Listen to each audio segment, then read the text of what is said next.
Let's do this. Good afternoon, everybody. I call this meeting to order. Welcome to meeting number 110 of the House Commons Standing Committee on Indigenous and Northern Affairs.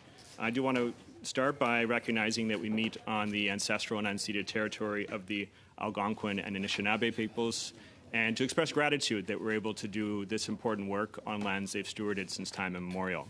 And because this is my first time here as chair of this committee, I just want to say it's really an honor to be back on this committee and to be working with all of you. And it was very much enjoyed my previous time on the committee and looking forward to the work that we're going to do together. But today? Absolutely. Yes. There we go.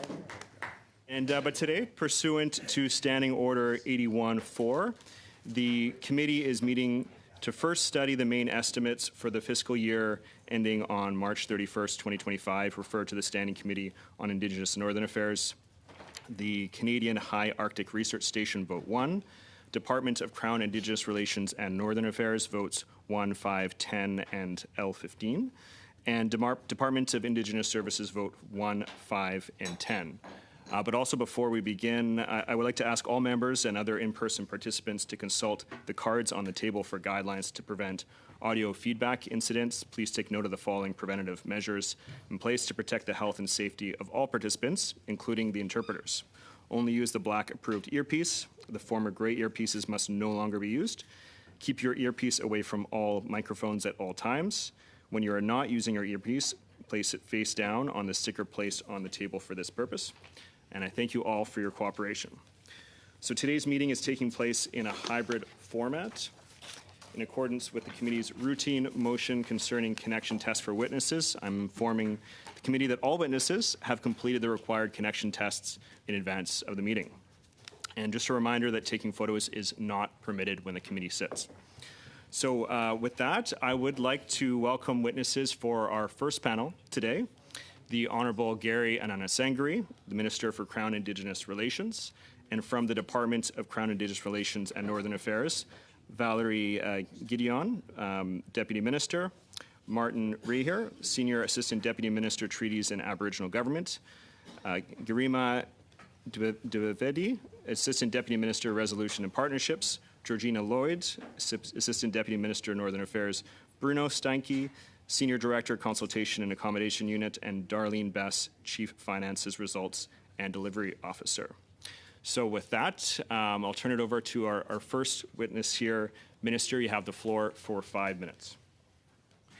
Kwekwe Ulakut Tanzi, hello, bonjour. Je tiens tout d'abord à souligner.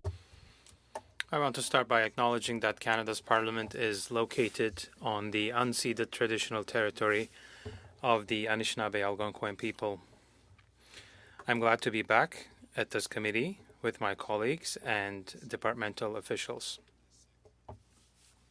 Thank former chair for the work he has done, not only as chair but also as member of Parliament.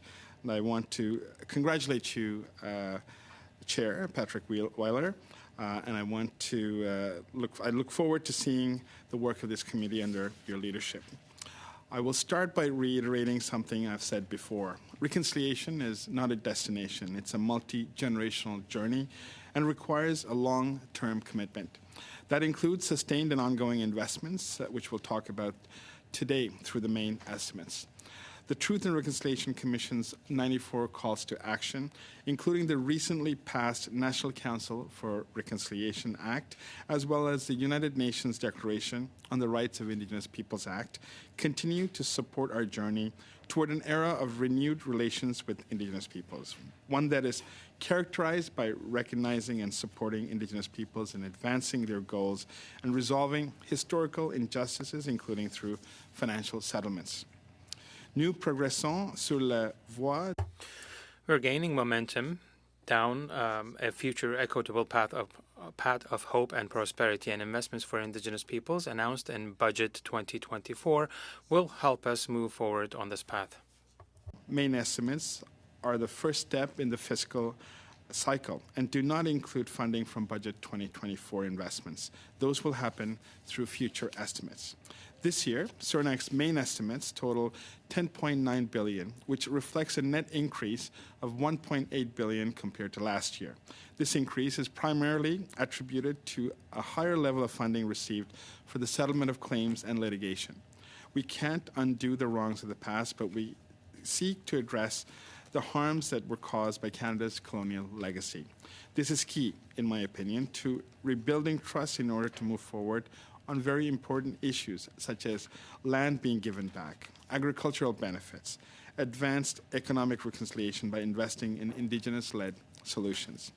We plan to use these funds to settle claims more quickly, as with the agricultural benefits claim, under our expedited resolution strategy.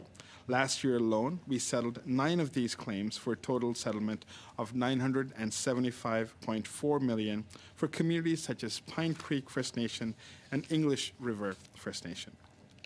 As we make amends for the past, we must stay focused on the future, where the rights of Indigenous peoples are respected and they have control over their governance, self-determination, and they have control over their lands, their waters, and their children. In that sense, I've seen how modern treaties have the power to deliver results. Contributing to this, $2.2 billion will go towards managing and implementing agreements and treaties, targeting 93 additional arrangements by March 2025.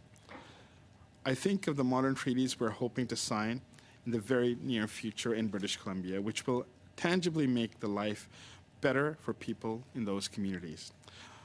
But signing agreements alone won't build trust. For 20 years, partners have called for independent oversight to make sure that we keep our modern treaty promises. On May 2nd, we took a step forward in fixing that when the Prime Minister announced that the Commissioner for Modern Treaty Implementation will be established. Like the National Council for Reconciliation, it's another step to hold the government accountable as we continue on this path. I'd like to take a moment to go over some of the new Budget 2024 investments that are not captured in the main estimates. They will contribute to our nation-to-nation work with communities. $918 million for housing and infrastructure, including $62 million for self-governing and modern treaty First Nations, $370 million for Inuit communities, and $60 million for Métis. $96 million to document, locate, and memorialize burial sites at former residential schools and to combat the harmful effects of denialism.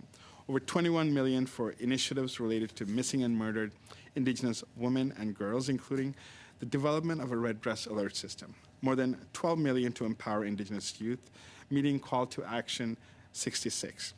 $5 billion loan guarantee program to support participation of Indigenous communities in energy and natural resources projects. From the place we are right now, there's only one way we can go, which is forward. Reconciliation is a one-way street. That means sustaining this action and sustaining these increased investments. Since 2015, investments in Indigenous priorities have increased threefold. Since 2015, Indigenous people have a partner in the federal government, one that takes their meetings and helps advance their priorities, such as finding their missing, murdered Indigenous women and girls and Two-Spirit individuals, and seeking justice for those lives stolen. I look forward to the conversation today. Miigwech, Kwa Yanamik, Marcy. Thank you, Marcy. Thank you, Minister. And with that, we'll go to the first round of questioning, the 6-minute round, starting with the Conservative Party. And Mr. Schmill, you have the floor for 6 minutes. Thank you very much, Chair, and congratulations on your new role. Look forward to working with you, and thank you, Minister, for appearing. Minister, you just said in your comments that Indigenous peoples have a partner in your government. Perhaps we can start with just a basic question. What percentage of workers were actually Indigenous who worked on the ArriveCAN app?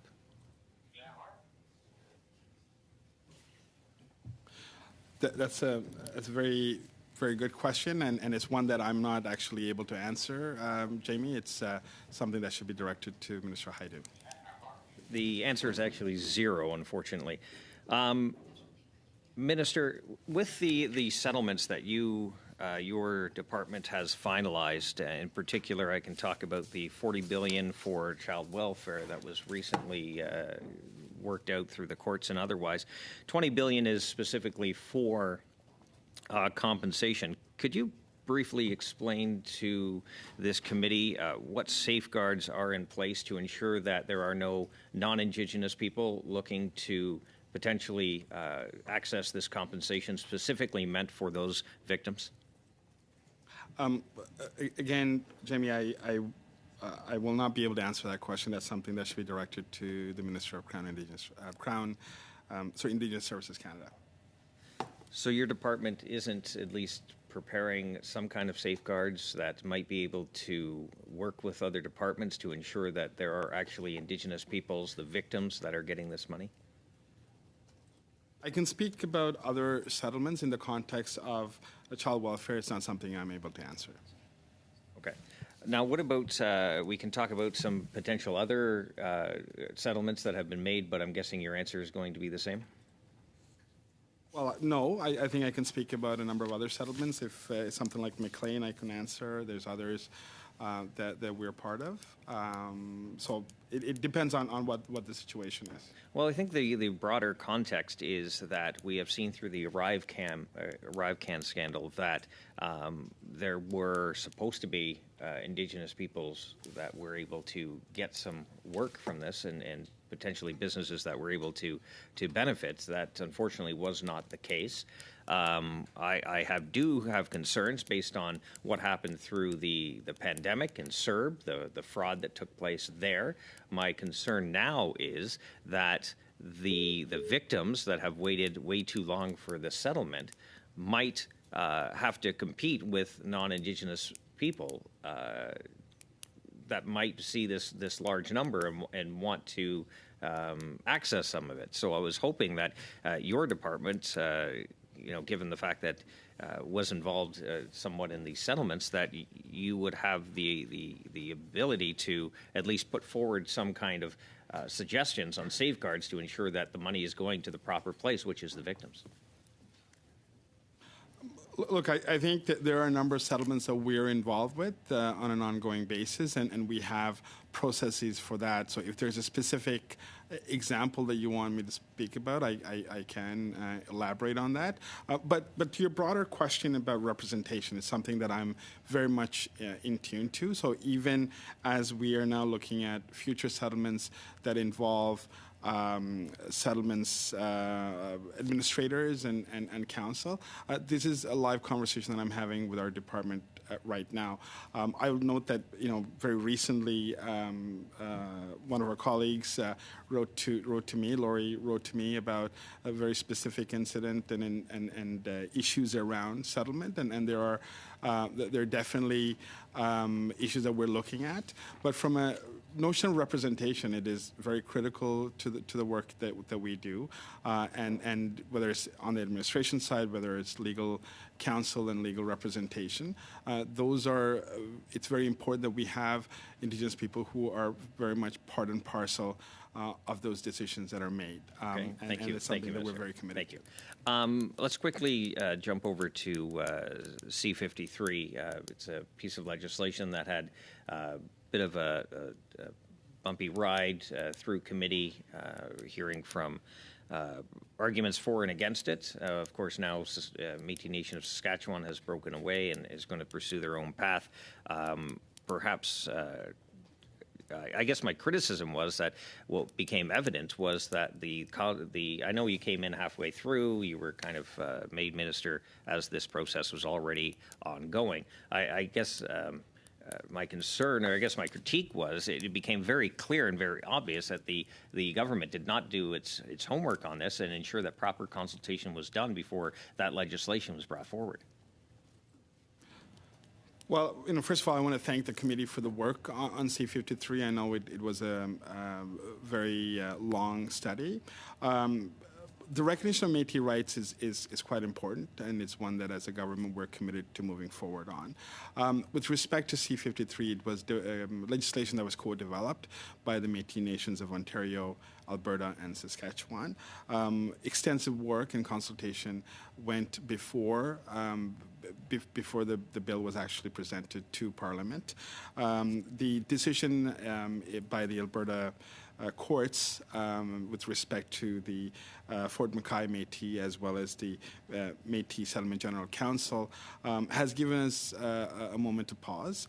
At the same time, with the decision of the Métis Nation of Saskatchewan, we are reflecting on what the next steps are in this process, and we're in constant engagement with both the Métis Nation of Ontario and Alberta to see how we move forward, and I will be glad to report back to the committee as we progress on this. Thank you very much. That's You're 6 going to minutes. give me another chair. Ty. Thank you, Mr. Smale. Next, we have Mr. McLeod for 6 minutes virtually. Thank you, Mr. Chair, and welcome to the Minister. Thank you for joining us. Certainly appreciate you coming to talk to us. I think you know where my concerns are when it comes to some of the work that we're doing in the Northwest Territories. The Indigenous governments across the Northwest Territories, as you know, are very eager to make progress with the Government of Canada at the negotiation tables and at the discussions for modern treaties. And I had to smile when I heard you say that these negotiations are multi-generational journeys. I'm going to be 65 years old in a few months, and I don't expect we're going to see a settlement. I don't expect to see a settlement in my lifetime. So it may be something that my children will take up. Maybe my grandchildren might see some benefit. And there is concern because there is an attempt to move forward in a nation-to-nation type of relationship, but one nation is insisting that the other nation sign a document that includes a clause that says cede and surrender of rights. And I don't think that's very respectful. As you indicated, the process needs to respect rights. So our government is still insisting on a cede and surrender clause, and it's something that some nations, many nations, will never accept. I've been talking to yourself and every minister before you about getting rid of the comprehensive claim policy, get rid of the clause that is so offensive, and it's a policy that is failing the Indigenous people. So I wanted to ask you my first question around this issue. Are you doing any work towards making new policies that are more respectful and new policies that some Indigenous governments that have been struggling to move forward but can't accept this policy? Is there a path forward with a new approach and a new process to get land claims and self-government agreements negotiated and agreed to and implemented? Thank you, Michael. And I know we've spoke about this on a number of occasions, and I think it's important to recognize that we've been trying to move away from some of our very stringent and colonial policies that really prevented us from breaking through on very important self-governing agreements. I believe in the work that we're doing in British Columbia, for example. We are on the cusp of completing a number of treaties, and we will, we have advanced a number of issues that prevented us from being able to conclude agreements. So we are moving away to some extent from the comprehensive land claims policy and the inherent right to self-determination policy. And the approach that we're taking at the tables are quite different and very constructive towards resolving and reaching agreement. I do note that Martin Riera is here. He is our ADM in our tag team, as we call it. And Martin, I know, will be retiring soon. I want to take a moment to congratulate him and thank him for his work. But I also want to invite him to add some light into the question. If I may, Mr. Chair, very briefly, I would say that in the last few years, we actually have moved away from requiring surrender of rights in our treaties or agreements. I do admit that this is not well known across the country, and it will be important to continue to communicate this to all nations. And in order to do that, there is an action plan measure. Can I just interrupt you for clarity, because I don't have a lot of time. When you say we moved away, I've heard that referred to many times when it comes to comprehensive claim policy and the cede and surrender. So if we've moved away from it, why can't we get rid of it? Why are we just saying we moved away? The minister says it, negotiators don't say the same thing. So in 2019, in British Columbia, there is a policy that was adopted, the Reconciliation and Recognition of Rights policy, that actually replaces the comprehensive claim policy for British Columbia. And we are prepared to do the same across the country. And there's an action plan measure number 23 under UNDA, the UNDA Act, that where the government actually committed to work to co-develop a statement, a public statement stating what are the current policies and to replace the comprehensive claim policy and the United Rights policy with that new statement. I want to ask my last question, but before I do that, I want to point out that the recognition of rights policy in BC took 15 years to negotiate. If we're going to start that in the Northwest Territories, I'll certainly never see a resolution to the land claims. Mr. MacLeod, Minister, I'm sorry, we're running out of time. Just time for a very quick question, very quick answer. I was just going to point out that this budget has a number of investments for modern treaty holders and self-governing nations. We have a number of negotiating nations that are not self-governing or modern treaty holders. I don't see anything that would be in the budget to assist them. Is there any way that financial assistance can be provided on the same basis as the self-governing nations and the modern treaty holders? I think I have very limited time on this. I'll be able to get back to you directly, Mr. MacLeod. But I do want to just say that we very much have a perspective that includes the unique situation in Northwest Territories, and we'll be able to share it with you at a later point. Thank you, Mr. MacLeod. Next up is on Monsieur Lemire. We now go to Mr. Lemire for 6 minutes. You have the floor. Thank you, Chair, and welcome once again. Minister, when it comes to C-53, well, you actually provided an answer to my colleague when you spoke to that issue, but as you know, the Bloc Québécois is against the bill. And when you mentioned that it needs to be reviewed, does that mean that it means the end of C-53 in its new form and that there will have to be a new bill if you want to go forward with the recognition of the Métis communities in Alberta, Saskatchewan, and Ontario? Merci Sébastien pour la question. Thank you, Sebastian, for the question. That's right from the outset on this, and we've had a number of conversations. C-53 right now is, it has gone through the committee stage. It hasn't come up for debate.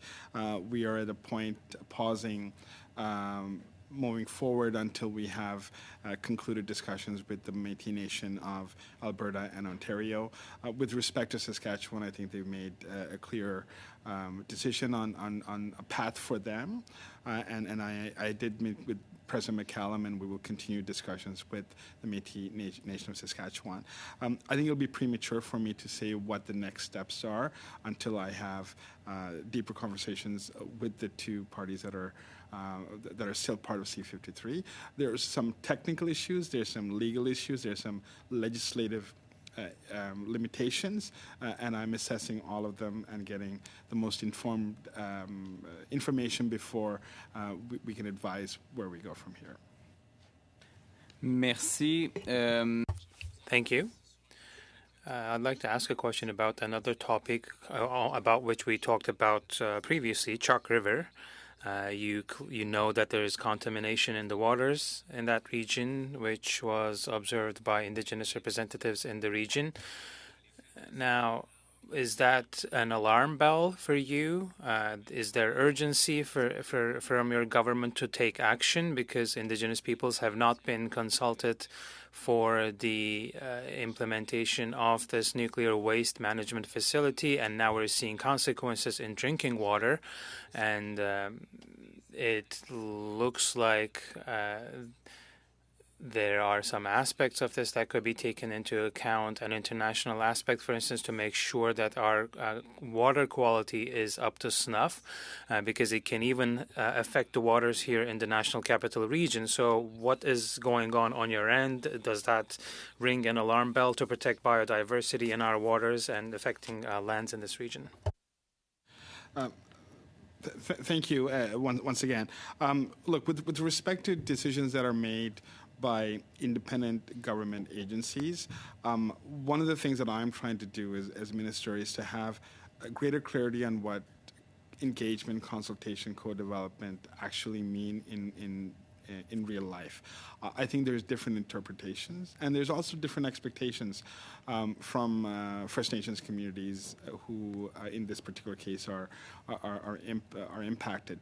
So I think the work is much more of a broader scale as to look at the United Nations Declaration on the Rights of Indigenous Peoples, the UNDA implementation action plan that was released last year, and then to work with the different agencies that have a duty to consult. There's absolutely no question that there is a duty to consult in this situation, but I think the depth of the consultation, the actual weight that it's given, I think those are oftentimes people are in a different stage, or organizations are in a different stage on those type of, there's no consensus.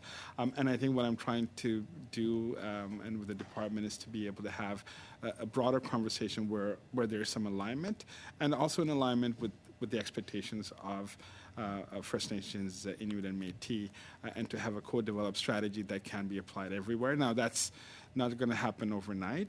To your immediate question, what I believe we should be working towards, not this in particular case, but across the board, is we do have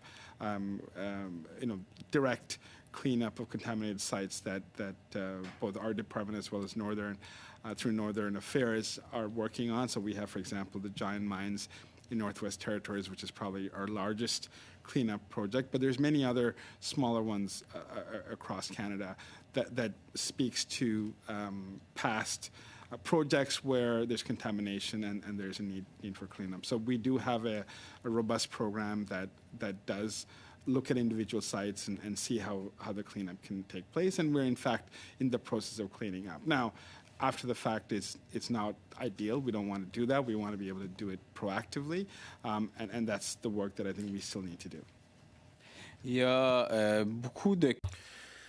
There are many questions about departmental responsibility in this matter. For instance, the Minister of the Department of Environment referred us to natural resources, and one of the questions is, did you really advocate for the rights of the Indigenous peoples? Did you speak to Minister Wilkinson so that they would take action, concrete action, suspend the project to make sure that Indigenous voices are being heard, and explore other sites maybe that would be more respectful? Thank you. Yeah. Thank you. I have spoken to Minister Guilbeault. The challenge, I think, in this particular case, that because I did have a chance to meet with one of the communities impacted through you. One of the challenges I think we face is that these are independent bodies where the minister cannot dictate to an independent agency, assessment agency, in terms of what their decision ought to be. So that is, I think, where we're challenged. But I also know that there is a litigation in progress on that, and my role is to be a ear, to be able to be a conduit for some conversations to take place, and that is, I believe, what I was able to do in this case. But in terms of directly intervening on the decision, it's not something that the Minister Guilbeault or Minister Wilkinson is able to do. Merci, c'est apprécié. Merci beaucoup, Monsieur Lemire.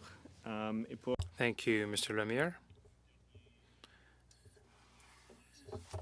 Member on the first panel, I'd like to turn the floor over to Ms. Idlout for 6 minutes. Thank you, Chairperson. First of all, tak sa mga inigayan niriongoyak pungatawk pilakikatigityang niyang ng mit taman na aura niriniak tait kingunikatyaron ng niyang ninga pimarionek to. Pardon me, I'm here. I'm sorry. Congratulations to you, Chair. I look forward to working with you closely, and I'm sure that we have a very good working relationships in the future.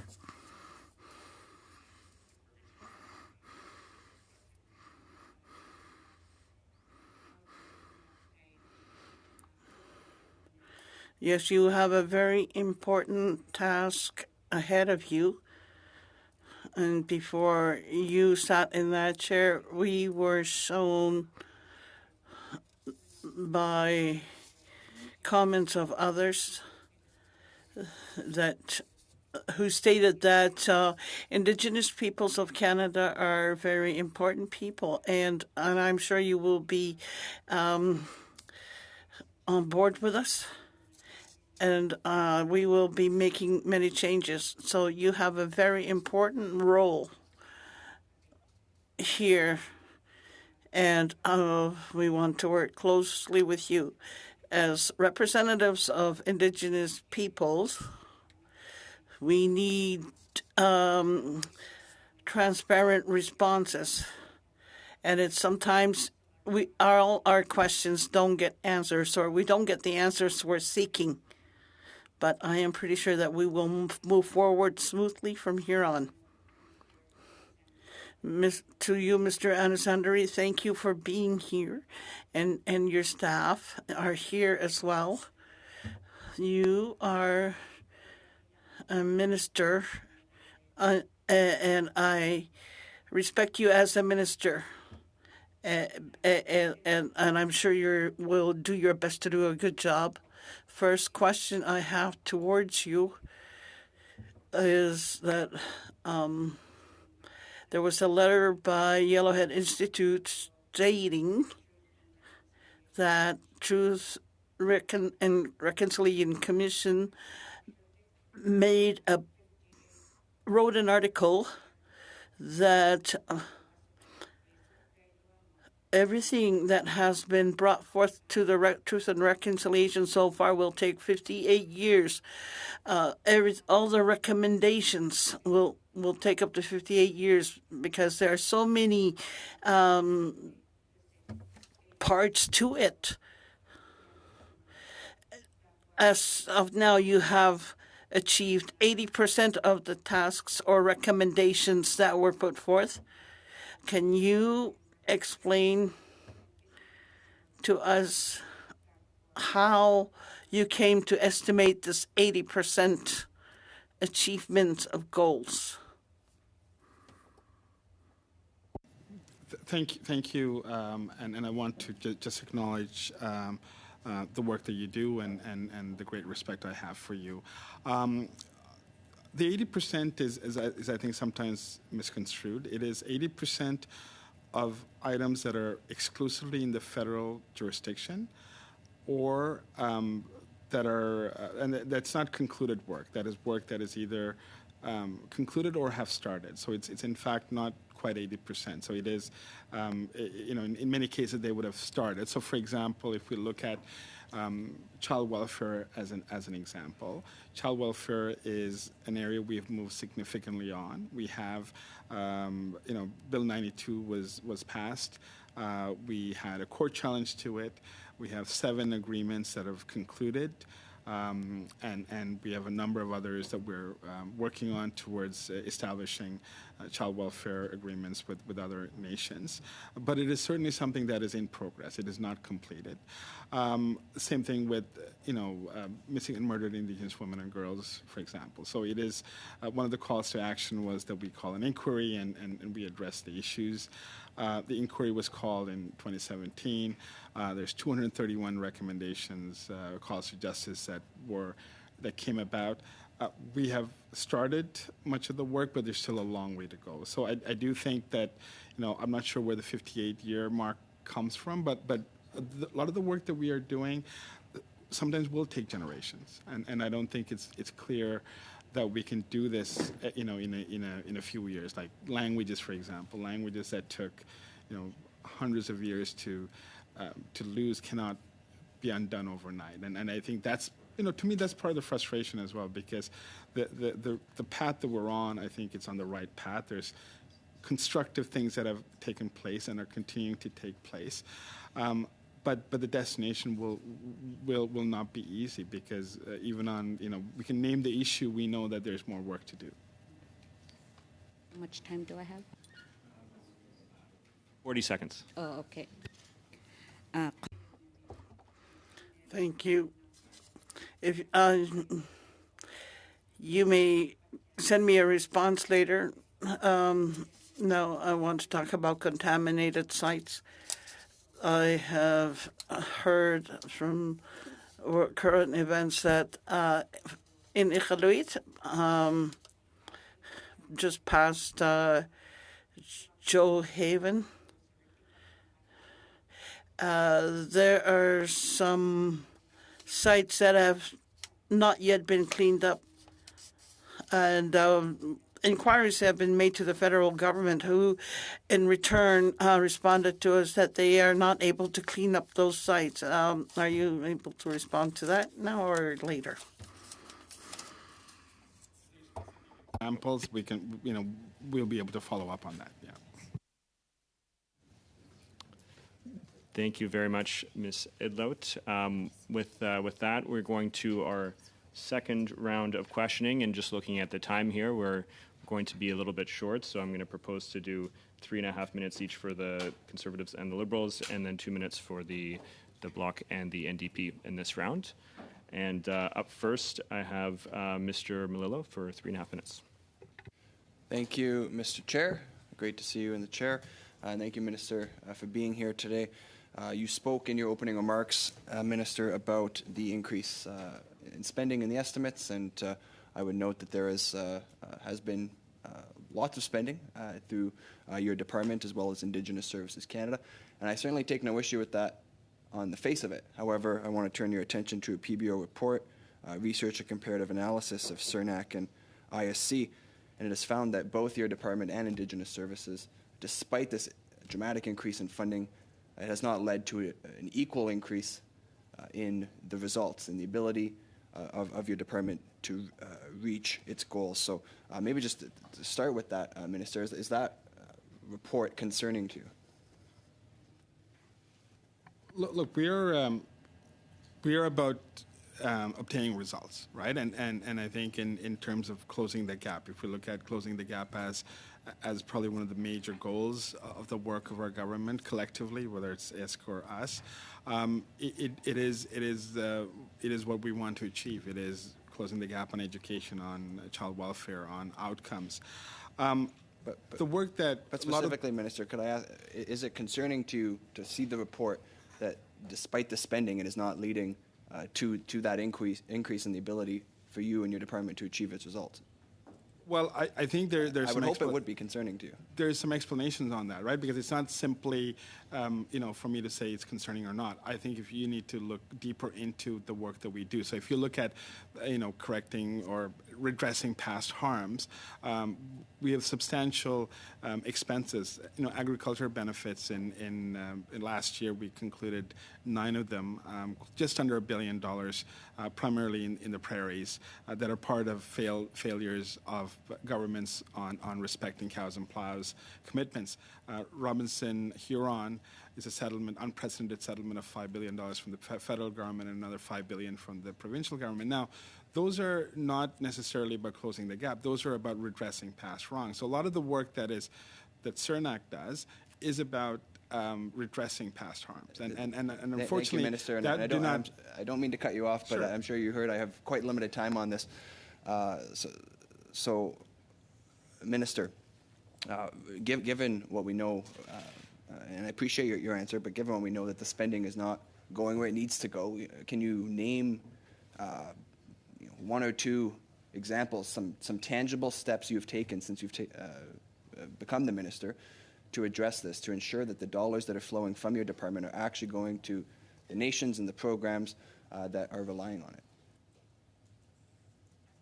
Look, to be very clear, there are a number of outstanding cases that come in front of me, whether it's through the specific claims process or through litigation, where there needs to be a response. Now, they're not going to any of those expenses are going towards. Have you taken one concrete measure since this report came out to address the gaps that are highlighted in that report? We are working, for example, on the spending review. We ensure that the spending review does not impact programs. It impacts administrative costs. It impacts travel, for example. But we made sure that it doesn't directly impact any of the program expenses that are outlined as part of our programs. Thank you very much, Mr. Melillo. And with that, we'll go over to our second member on the second round, Mr. Batiste, for 3.5 minutes. Thank you, and I'd also like to congratulate the chair for his nomination. I'm sure you'll do an amazing job.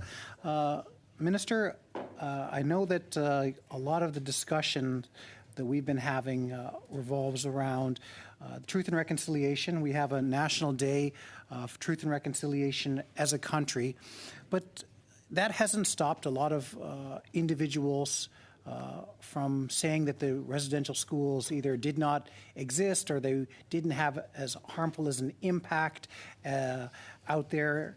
And, with all of the things that we're doing on the National Truth and Reconciliation as a calls to action, I'm wondering if you could speak a bit about what our government is doing to both implement the calls to action, but also to do something about the Indian residential school denialism that's out there and creeping up in Canada.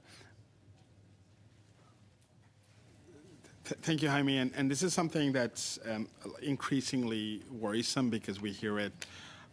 We're hearing it more and more. There's some articles from south of the border that have spoken that speak to this issue.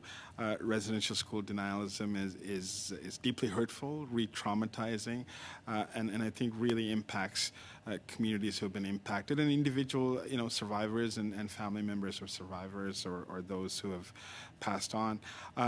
It is. It's troubling, right? And I think when we look at how to address it, education is key to this. As part of Budget 2024, we have some investments that $5 million towards addressing the issues around residential school denialism.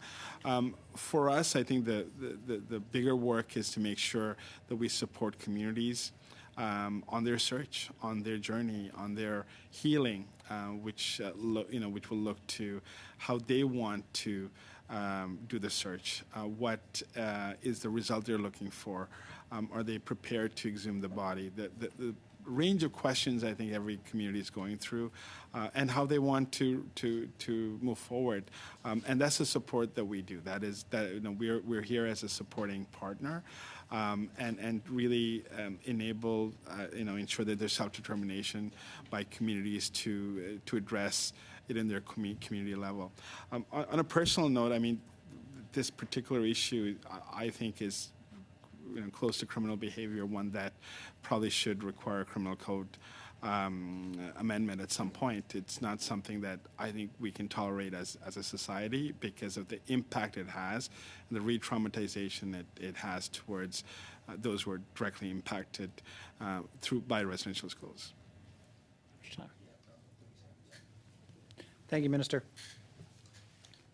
Thank you, Mr. Batiste. And with that, we'll go to our third questioner on the second round, Monsieur Lemire. Vous avez 2 minutes. You have 2 minutes. Thank you, Chair. Minister, Parliament created the First Nations Financial Authority to allow First Nations to have access to capital and improve their self-governance. And the organization has been helping Indigenous communities in this manner. And if it is authorized to help enterprises, Indigenous enterprises on reserve, that could be a boost to building housing and developing infrastructure on reserve and help empower communities and empower them in terms of insurance as well. These are some ideas, and during the last meeting, the Assistant Deputy Minister, Rob Wright, proposed gradual changes to the Act to expand loan guarantees. So could you make sure that the new regulation would take these ideas into account under your leadership? Absolutely. In fact, I had recent meetings with them. I was at the Bank of Canada Roundtable on Reconciliation, where Mr. Freeland indicated that the loan guarantee program, the $5 billion, is a, she called it a floor, not a ceiling, in the sense that we are in new territory and we want to be able to support and explore how these programs can be best implemented and to ensure self-determination over industry and engagement in businesses by Indigenous people. And I think it's a very important component of the overall that we're working to work on reconciliation. And we will continue to work with not just FNFA, but all the other financial institutions that work towards self-sufficiency and self-determination. Merci, puis je pense qu'effectivement, il y a une piste. Thank you, and I think that it's an interesting idea to enhance the means that are available for Indigenous peoples. Thank you, Minister. Thank you, Mr. Lemire. Questioner with 2 minutes to Ms. Idlo. Thank you, Chairperson.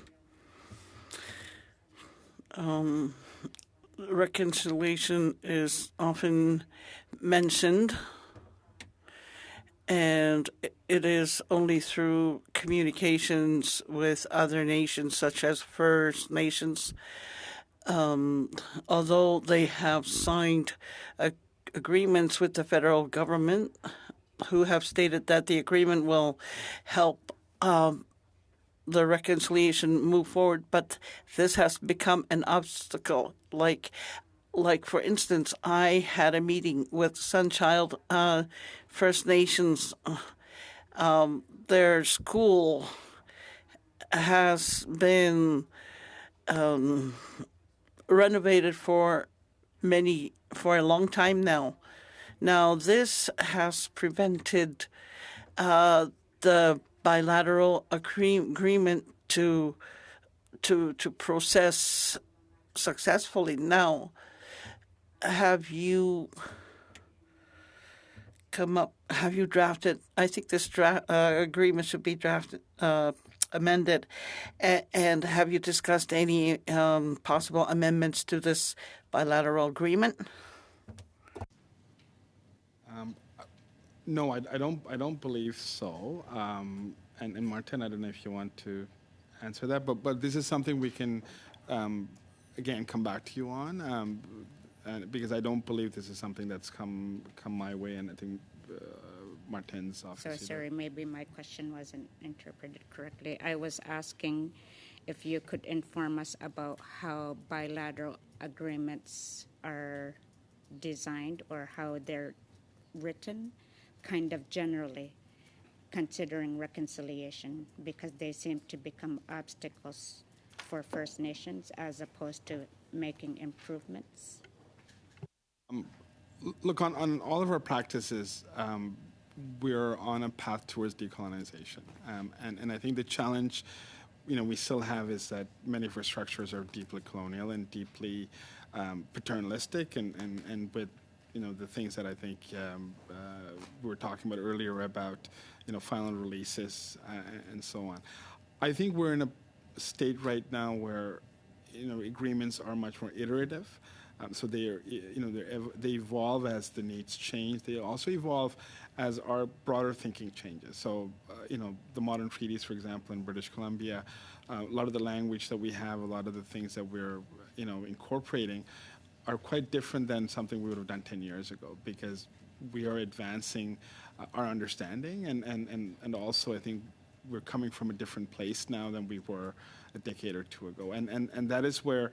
And I can talk about the specifics when, if we have more information, but overall, the tone and the tenor and the way we're engaging and making treaty and agreements are very different. There's still thank you, Mr. many, elements that we don't want, but I think it is something we need to get to. Very much. Thank you very much, Ms. Idlout. And next we have, with 3.5 minutes, Mr. Schmel from the Conservatives. Thank you, Chair. Minister, according to the Yellowhead Institute, 0 calls to action were completed in 2023 for the Truth and Reconciliation Commission report. 8 years since the release of the 94 calls to action, 81 remain unfulfilled. According to the report, and I quote, most of the calls to action remain incomplete as bureaucratic roadblocks, endless debate, and nearly every excuse imaginable delay progress. Minister, what concrete steps have you been taking in your ministry to speed this up? It's even quoted former Minister Mark Miller as saying the biggest challenges and fights have been within their own institutional mechanisms. Thank you, Jamie. I think I answered much of the question with respect to TRC calls to action earlier, but let me just, add. Again. Let's just, add to what I said earlier. The work that we're doing in terms of the calls to action are critical, but they're not linear, check marks that we could do at the end of the day. I would rather lean into more what's being done. Because if your former minister is saying the problem's within the department, I'd kind of like to know what's going to be done to speed this up. It's 0 completed last year, according to the Yellowhead Institute. Well, we can go through the number of, things that we've completed this year, right, including the national, the work around the National Council for Truth and Reconciliation, the work around UNDA. These are advances that we're doing. From a leadership perspective, I do want to say that Valerie Gideon is our new deputy minister. She brings with it a vision. If it's been 8 years, 81 remain unfulfilled, 0 completed last year, are we doubling our efforts here? As Mr. Melillo just talked about, spending is up, results are down. What are we doing differently? I think, to be very clear, 81 remains unfulfilled means that many of them are in progress, right? So I give you an example of the missing and murdered Indigenous women and girls. We called for an inquiry in 2017. The report of the inquiry was delivered to us 5 years ago, June the 3rd. There are 231 calls to justice that we're in the process of implementing. Now, if you suggest that we can do that in 8 years, I think we would not be doing it properly. The UN Declaration on the Rights of Indigenous Peoples, it's an act that came into force in 2021. Again, we tried to bring it in 2019. Unfortunately, it was stalled in the Senate because okay, Minister, that some of your I colleagues have in the Senate time, didn't and I support really it. want to get to another one. We talked earlier about safeguards to ensure that fraud for non-Indigenous people trying to get money that they aren't entitled to. You said earlier we can talk about another settlement. So let's talk about the 60s Scoop settlement that was created. So according to the website here, total claims received, almost 35,000. There were denied claims, almost 14,000. So clearly, I'm guessing there were some, I've been reading here, there were some safeguards in place. So given that there were potential safeguards in place to ensure that the money actually went to the victims, and appropriately so, you're telling me you didn't share information, your department didn't share information to Indigenous Services to ensure that the child welfare settlement isn't going to be properly allocated? Like, there must have been some communication here. Yeah, I'm going to ask Valerie to address this question. Yes, thank you. So I can assure you that with respect to the compensation agreement, which of course is under the responsibility of Minister Handu, that it is a First Nations-led process, and that they will be really driving the compensation process in terms of its design and its delivery. According to the information we have here, it's being managed by Deloitte. So that is a third-party claims processor, right? So which again, Minister welfare, Handu can speak to. But it was selected, and the oversight will be through the First Nations parties process. But through the administrator Mr. Schmel, as well. I'm afraid that's the end of the time. So I have to wait to at another time, but thank you very much. And our Former chair would have gave me more time. I already gave you a little bit of extra time, but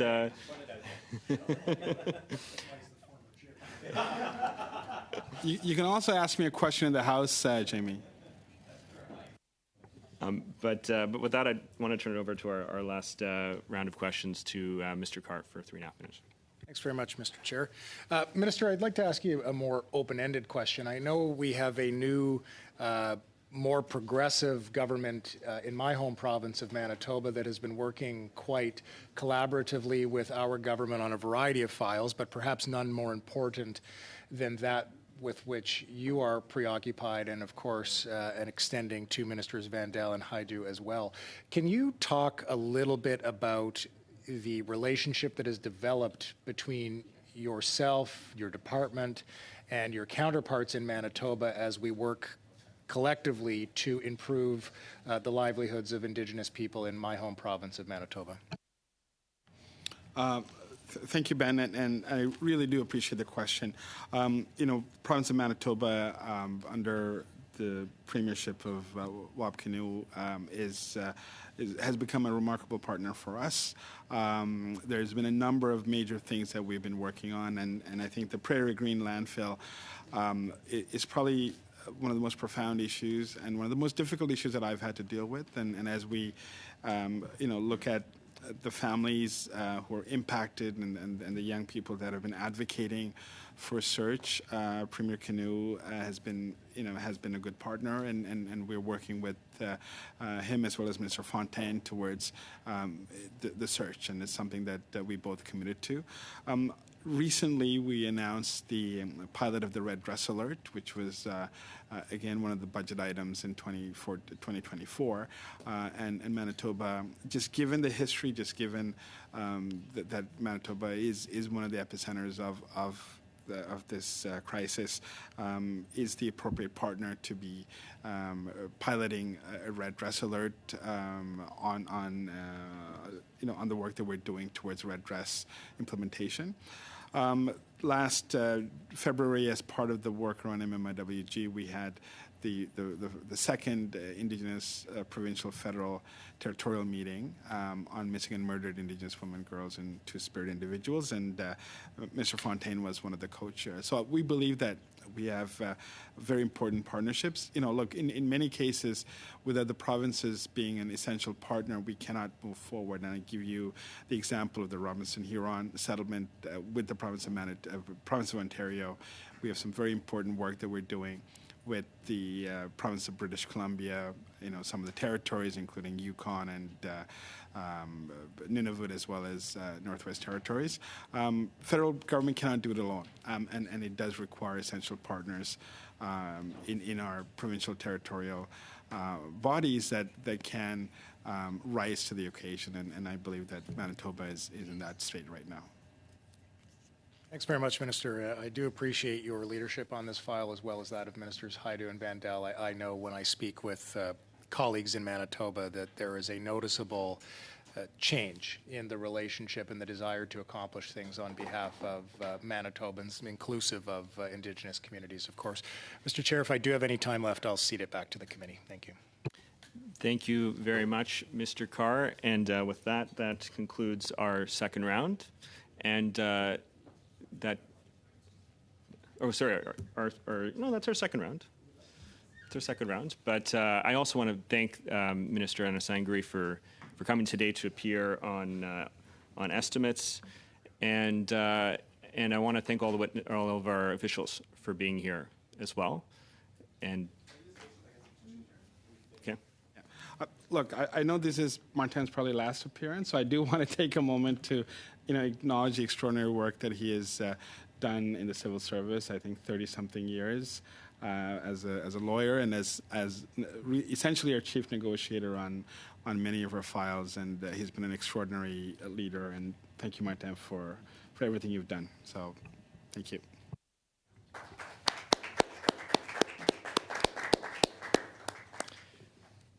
Well, thank you very much, and congratulations. And with that, we are going to suspend while we welcome our next set of witnesses.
And I would like to welcome our witnesses on the second panel, and the committee really appreciates Minister Haidoo for returning to come speak to the estimates again after the last meeting was unfortunately cut short by votes. And I do want to recognize officials that are here today as well, but given that they've already been introduced at the last meeting, I won't go and introduce you all in detail.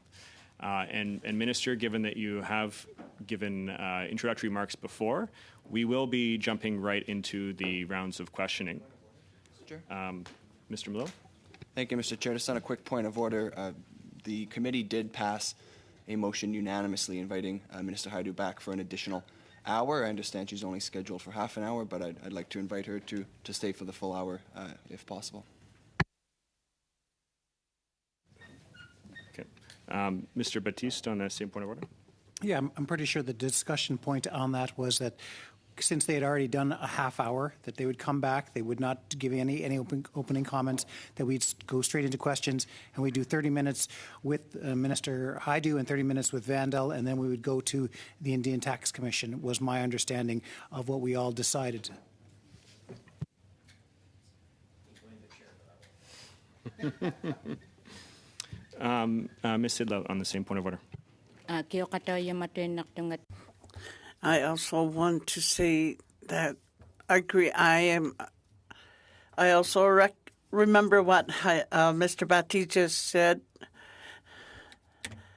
and I'm in agreement with him. Thank you.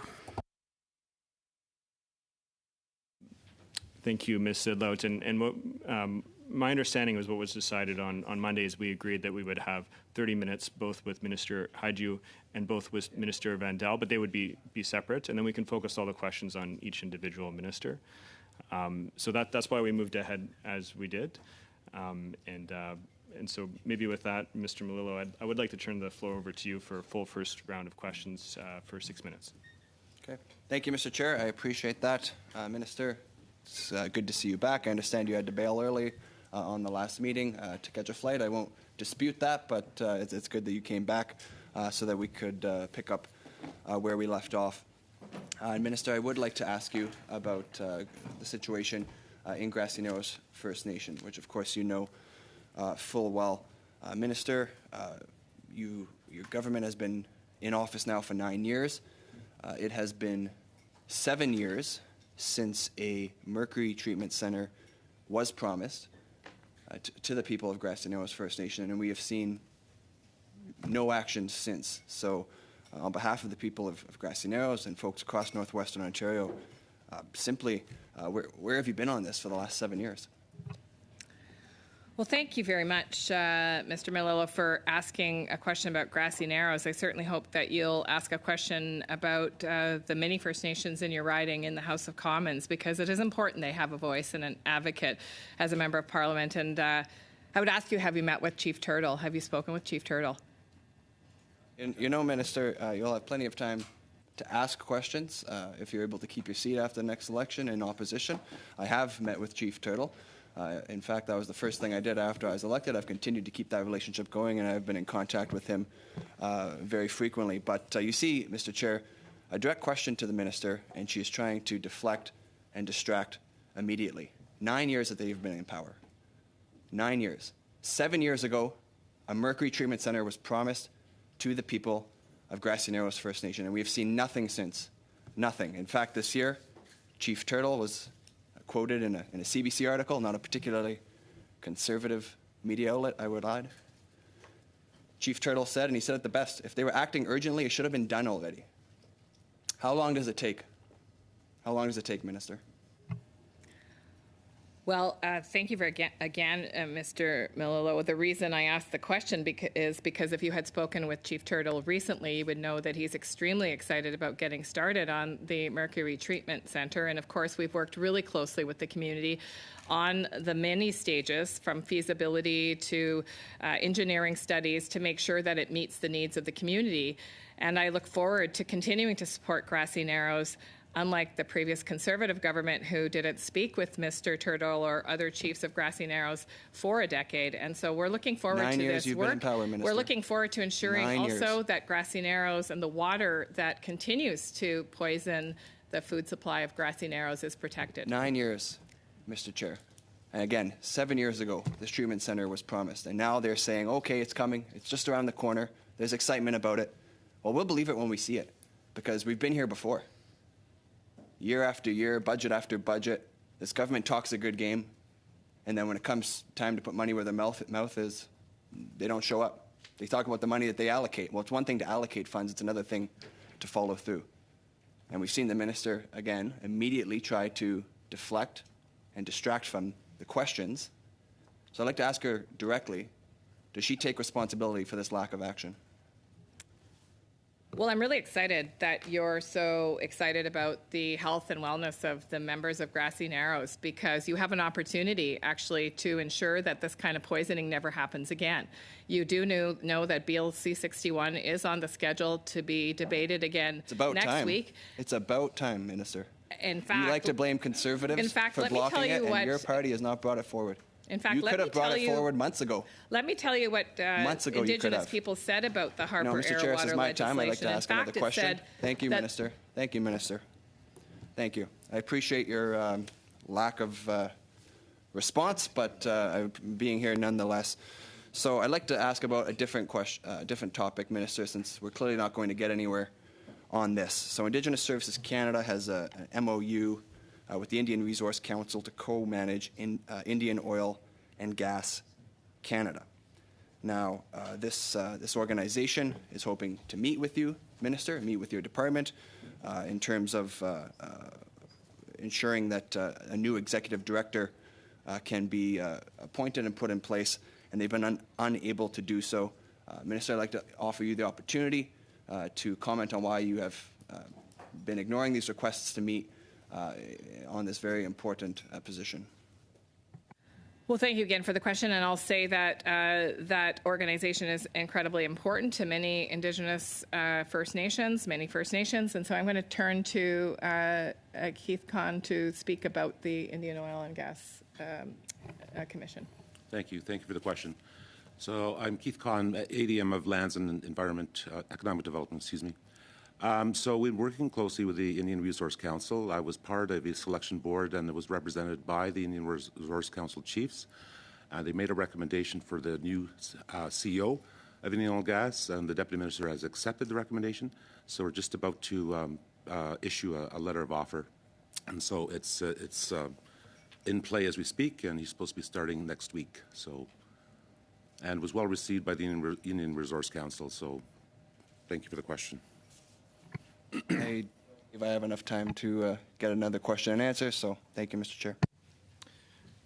Thank you very much, Mr. Melillo. And next up, we have Mr. Batiste for 6 minutes. Yes, and I'd like to follow up in the same line of questioning, actually, as my colleague, Mr. Melillo. And, he's right. It is about time that we made the legislation necessary and the investments to ensure that Indigenous people across this country have clean water. I know that in my province of Nova Scotia, it was we saw how industry had dumped over and over again next to the Pictou Landing First Nation before the provincial government finally shut the plant down. And a lot of times we've seen industry take what I would have to call environmental racism. In that they were okay that they were basically poisoning a water supply for First Nations, for Mi'kmaq. We've seen this happen in other places around this country, and that's why it's so terribly important that we have water legislation moving forward. And I know that hearing the passion from the Conservatives on First Nations water just now, that they would be open, I'm sure, to a unanimous consent to make sure that we get that water legislation to this committee so that we can get it passed during Indigenous History Month. But, Minister, I'm wondering if you could tell me about what this water legislation is going to do for First Nations in this country, and do you see a possibility of seeing unanimous consent as possibly as early as next week to ensure that we get this to this committee so that we can study it and pass it during Indigenous History Month. Well, thank you, MP Batista. And I just want to also thank you for the many ways that you've advocated for the passing of Bill C-61. And it makes sense when you talk about Pictou Landing. I had the huge privilege of meeting former Chief Andrea Paul and hearing the story of Pictou Landing and the battle that community underwent to protect water for generations to come. And so to use a phrase, and I hope I'm not in any way appropriating culture, but I do raise up my hands to Chief Paul, and I am inspired by her.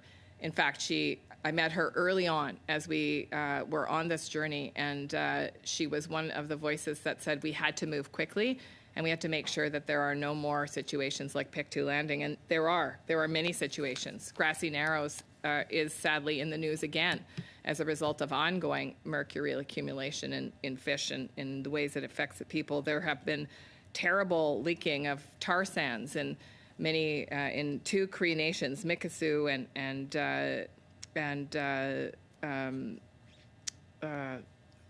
Athabasca Cree Nation. The Bloodvein and Dauphin First Nations are facing terrible situations. Shoal Lake 40 has had contamination of water. These are ongoing crises in our communities, in communities across the country. And Bill C-61 is a tool to ensure that First Nations people have the rights and the tools to protect the water that feeds their water systems. I would love to see all-party consent to move this bill to committee, to answer your question directly. Why? Because there are a number of, I think, important ideas to strengthen the bill that are coming from First Nations leaders themselves, how that bill can be stronger in its goal. And I do want to thank MP Idlout as well for the many ways that you've been working on proposed amendments that could be considered by the government to reach the goal of that protected water for generations to come. You know, my colleague, MP Melillo, was saying, it's about time that we tabled the legislation. We know the obstructionist ways that this Conservative government has used to prevent legislation to move through the House, and that is actually delaying good legislation that First Nations people are calling for to be implemented rapidly. And so I thank you for your vision and for your leadership and for the idea. And I leave it to my colleagues because I can't answer that for each individual MP. Minister, I'm just going to continue to talk about water because I know it's important to First Nations community. I'm one of the only First Nations MPs who live on a First Nation reserve. It's something that we really need to move forward on. I'm wondering what's at stake if we don't move forward on Bill C-61. Well, there is no legislation in place right now to protect water. In fact, because the litigation that First Nations peoples pursued and that we settled as a federal government to both compensate First Nations for the lack of drinking water and to protect water for generations to come, meant that as part of that agreement, we agreed to repeal Harper-era legislation that was despised. In fact, before it had passed the House, there were First Nations leaders saying that they wanted the legislation withdrawn, and then later we repealed. In fact, some of the quotes, then Grand Chief Craig Mackinac of the Confederacy of Treaty 6 said, "This legislation is pushing our nations into the hands of provinces and private corporations. This is a violation of treaty." Then Chief Robert Chamberlain, Vice President of the Union of British Columbia Indian Chiefs, said the bill infringes upon constitutionally protected Aboriginal title rights and treaty rights, fails to recognize First Nation authority or jurisdiction, does not provide for accountability to First Nations, the very people the bill is supposed to help, and I could go on. And so right now there's an absence of legislation. As a result of just with the last question, do you think we need to have continued debate on this, or do you think this is something we need to get to committee as soon as possible? There are great suggestions from First Nations leaders across the country about how to strengthen this bill, and I have always said publicly, and I'll say it again here today, I am very interested. The government is very interested in any amendments that will help this bill achieve its goal, which is to protect the drinking water of First Nations peoples across this country. Thank you very much, Mr. Baptiste. Prochain, on va aller Next up, we have Mr. Lemire for 6 minutes. Thank you, Chair. Minister, thank you for being here with us. I'd like to ask you a question about C38. Could you please explain to us when this bill come before the Parliament, and how many people will be affected by the changes proposed by your government? And just a bit of information. First reading was on 14th of December 2022. Second reading, October 20, 2023. A second session was in March 2024. So will we have to wait for 2025 to be talking about this bill in the Parliament? J'espère non. I hope not. And I hope that you will help us get over the blockage that this bill is facing. So if you can talk to your House leader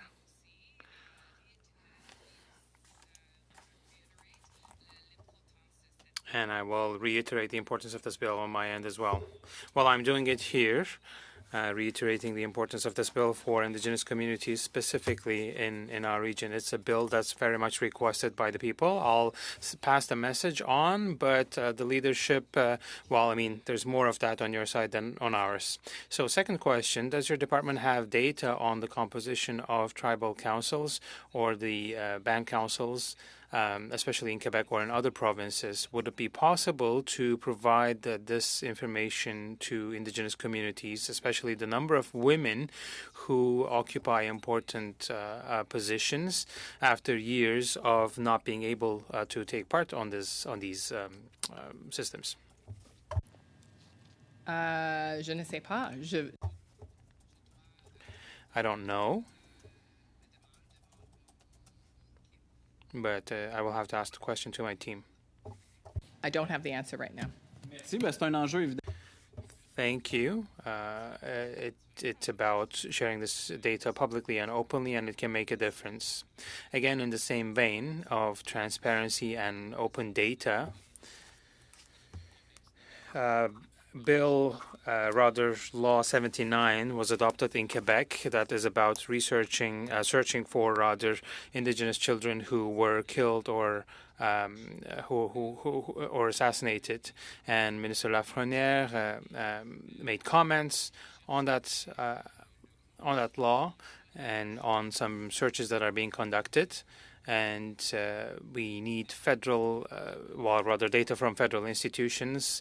Abitibi-Témiscamingue has a border that's very close to Ontario, so there are exchanges on that front as well. So would you be open to exchanging data with these groups, providing federal data, making it open and accessible so that to be able to help families to know about the reality of what happened to their children? Cet travail est dans le This would be in the portfolio of my colleague, Minister Ananda Sangari. So I will let Minister Ananda Sangari answer your question. Perfect. I thought it was on your side, on Indigenous Services side, but thank you very much. While we have things organized differently, we have different responsibilities. So thank you, and I'd like to also highlight the work done by Madam Hooperhouse on this folder, which was very important. Now, another question will be the following. It will be about Chalk River. When we talk about water contamination, the cities of Ottawa and Gatineau and 140 other cities are actually served by this waterway. And there are some programs that are available to rectify the damages that have been done. But will Bill C-61 protect these waters and allow Indigenous communities to have others' respect for their rights, especially when it comes to the protection of water in their territorial, in their ancestral land? The intent of Bill 661, C61 is to give the tools to First Nations communities in partnership with provinces and territories to better monitor the source water that feeds their water systems. And of course, when you can monitor water, you can determine much more quickly that the water is polluted or has changed in its quality. That's been a big problem with many of those cases that I told you about. In fact, the contamination has been happening over years. In many cases, the contamination, it doesn't have a taste, it doesn't have a smell, and yet the pollutants are extremely hazardous to health. And so that is the intent behind Bill 61, is to strengthen protections and tools for First Nations to be able to more closely monitor the water that is feeding their systems. And of course, this will be work that we will have to do with provinces and territories. As you know, water falls under the jurisdiction of provinces and territories. But I would hope, and I have a close relationship with Minister Lafreniere, that we are all interested in protecting the safety of water, because that water doesn't just feed First Nations communities, it feeds all of us, and water is an essential. In fact, many First Nations people will tell you that water is life. But we know that Chalk River has been polluting since February, so Ottawa River is a significant source of concern for Indigenous communities. Thank you, Minister. Thank you very much, Mr. Lemire. And next up. Speaker here, we have, I'll turn the floor over to Ms. Idlout for 6 minutes. Thank you, Chair. And thank you, Minister Hajdu, for being here, for returning here. My first question is the Indigenous peoples, the First Nations families, the funds that were meant to go to First Nations families and their children. When we posed a question about this funding in the year of 2022, the $4 billion that were meant for this program were not used up, and the government was asking for that money back. Now there is guidelines to follow, like Jordan's Principle, and for Inuit children, there were 4.8 million allocated. Now, only 48% of that money was used, and that left a large sum untouched. Now, the future of our children is very important to us. How can you tell me why your employees have failed to meet the standards set out in allocating or using up these monies? Thank you for the question. I'm not sure exactly which program you're referring to in the beginning. Do you have a name of the program that you mentioned, $4 billion unspent? According to an order paper submitted by the NDP, in 2022-2023, $24.2 billion out of the $32.3 billion of funding for First Nations Child and Family Services lapsed. For Jordan's Principle and Inuit Child First Initiative, it is a similar story, with $438 million out of $3.2 billion of that funding had lapsed. Okay, so I'm going to have to turn to the officials, because my understanding is that we don't have lapsed money in Jordan's Principle. In fact, we routinely have to go back to recapitalize Jordan's Principle because the demand is growing every year. And in terms of the compensation amount, I'll turn to the officials to sort of unpack this a bit.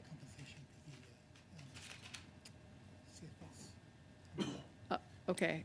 Perhaps I could go first, Minister, if that's Thank you. all right. Somebody go first. So with respect to the First Nations Child and Family Services Program, there is actually variations between what has been submitted over mains and what the actual expenditures are, because over the last number of years, we've in fact, as the Minister was indicating, also gone back for additional monies as we started to reform the program. So as you may know, we are continuing to have negotiations over the long-term reform of the First Nations Child and Family Services Program in order to respond to the Canadian Human Rights Tribunal orders. And as part of that, as we have negotiated various elements, we have introduced them and secured additional funding. So a program that in 2016 was $675 million, last year was over $3.5 billion a year. So I'm not sure where those lapses might have come from. With regards to the compensation agreement, I think there were questions in the earlier session about it. The $23.3 billion has been approved by the federal court and is now sitting with Deloitte to work with the parties on the distribution protocol. So perhaps the Member of Parliament may be looking at previous years where there had to be a reprofiling of funds while some of the details on the compensation agreement were being sorted out. MP and Chair, I'll turn to Julien Castonguay to talk a little bit about the increase in Jordan's Principle spending year over year. Yes, Jordan's Principle and Inuit CFI are needs-driven program and initiatives that are on the basis of the number of individual and group requests that we receive. And so in previous year, there had been a reprofile to future years, but those were only the result of usage. And in these current last year, like the Minister said, we expended all of the Jordan's Principle funds and we received new investments in Budget 24 for the Inuit CFI to continue.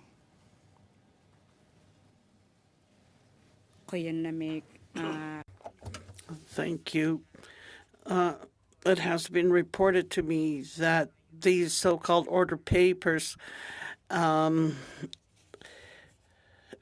were reported to, if you would look at these reports again, I would be happy and to hear your response to these reports, because we have been advised through reports or articles that Jordan's Principle, when there were questions posed about Jordan's Principle, many questions were unanswered and remain unanswered. There are children that need aid, and Inuit also fall into this category of where there's assistance needed. Now, they were told that they missed the deadline. And it is clear now that we need to extend the opportunity to apply for this funding, because there are many children who have, or many families that have been at risk and have gone through traumas. Because there were nothing in place for their support. Really quickly answer. Listen, I think many of you have heard me say that we are in a situation that's actually both good and bad.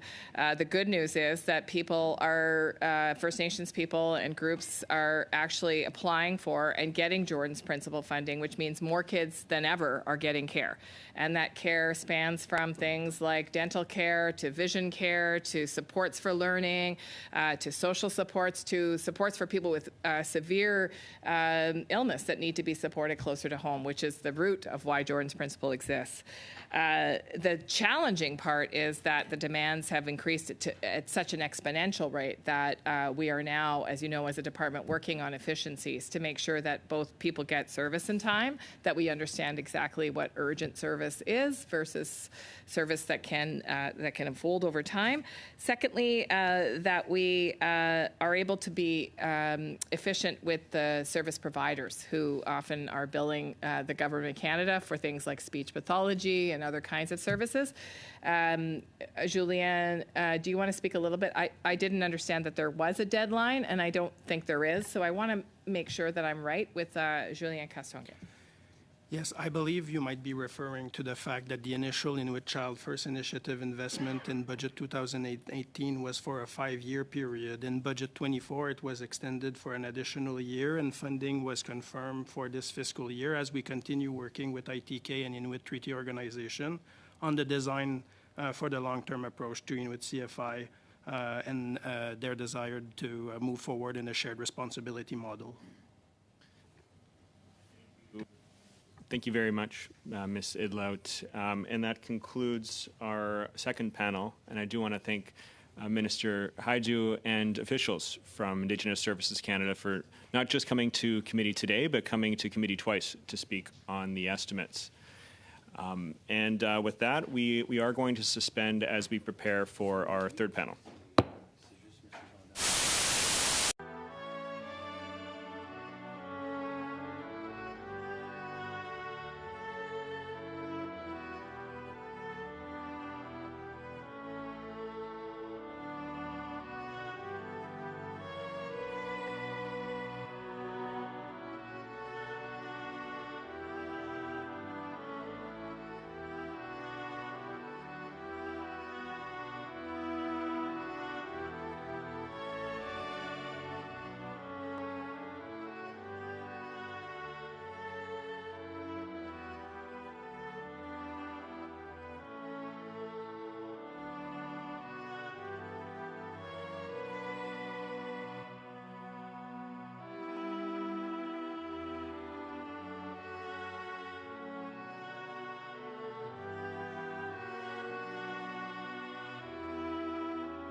And I would like to welcome our witnesses for our third panel today. Minister Dan Vandel, the Honourable Dan Vandel, Minister of Northern Affairs. Thank you for coming back to committee along with officials as well. And as with our last panel, given that you've already given your opening remarks in the last time you appeared at committee for estimates, we will go directly into questions with members. So with that, I'll turn it over to Mr. Melillo for 6 minutes in the opening round. Thank you, Mr. Chair. Minister, good to see you back. We appreciate you coming back to the committee. The last time, Minister, we had a chance to have an exchange at this table. We spoke quite a bit about Nutrition North and food security in the North. And it's very clear, Minister, over the years that you have been in charge of the department. You've increased funding to Nutrition North, but it has not led to results. The rates of food insecurity have grown across the territories. And it's clear that the plan isn't working. And a question that I wanted to ask you, Minister, that I didn't get a chance to. Monsieur le Président, je dois vous arrêter. La traduction ne se fait pas en français. Chair, I need to interrupt because I'm not getting French interpretation.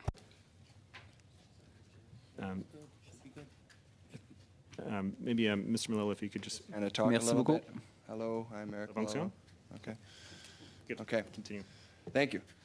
Minister, a question I wanted to get to when we were talking about the cost of food in the North and how expensive it is for people to be able to just to put food on their tables is a simple one, given that a lot of the big bureaucratic spending programs that you've announced have not been working.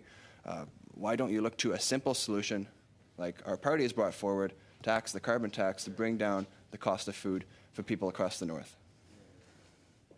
Well, thank you so much for that question. It's great to be back for the third time in 3 weeks. Listen, the reality is the North is faced with severe constraints in terms of isolation, and things have always been expensive in the North.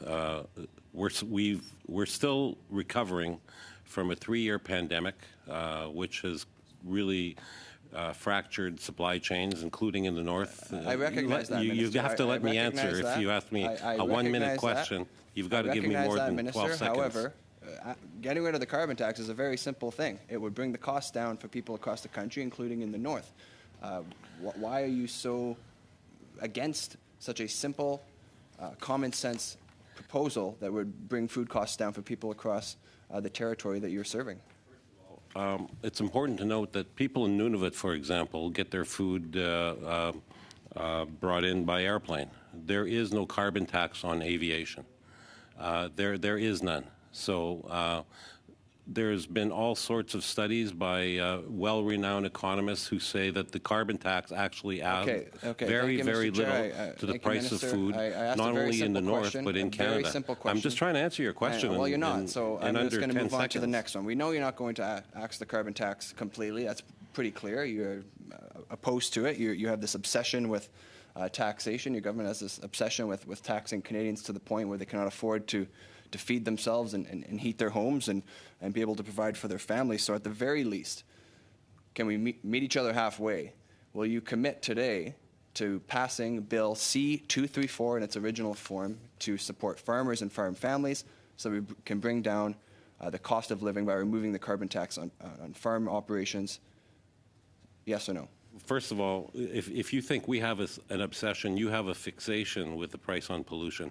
It's been well thought out that by 40 economists who've studied the price on pollution, and they say it's the best way to fight climate change. What about the people struggling to put food on their table? Which your party denies. Why don't we care about their opinions? The people that are struggling to fill their gas tank, to heat their home, to feed their families. We are. We've got, in this budget, we have all sorts of programs for affordability. We are always thinking about affordability in the North and all over Canada. That's why we're bringing forward a national food programs.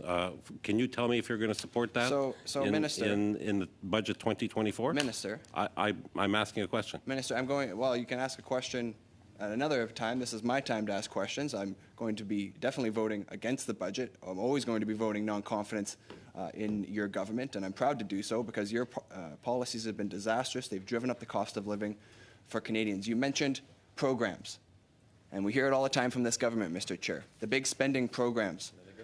Another government program, over and over again, more money to Nutrition North. It's not working. People are struggling to put food on their table across the North. You've said you're not going to axe the carbon tax. Your only plan is to bring forward more bureaucratic programs. They haven't worked for 9 years. Why should we believe you that they're going to work now?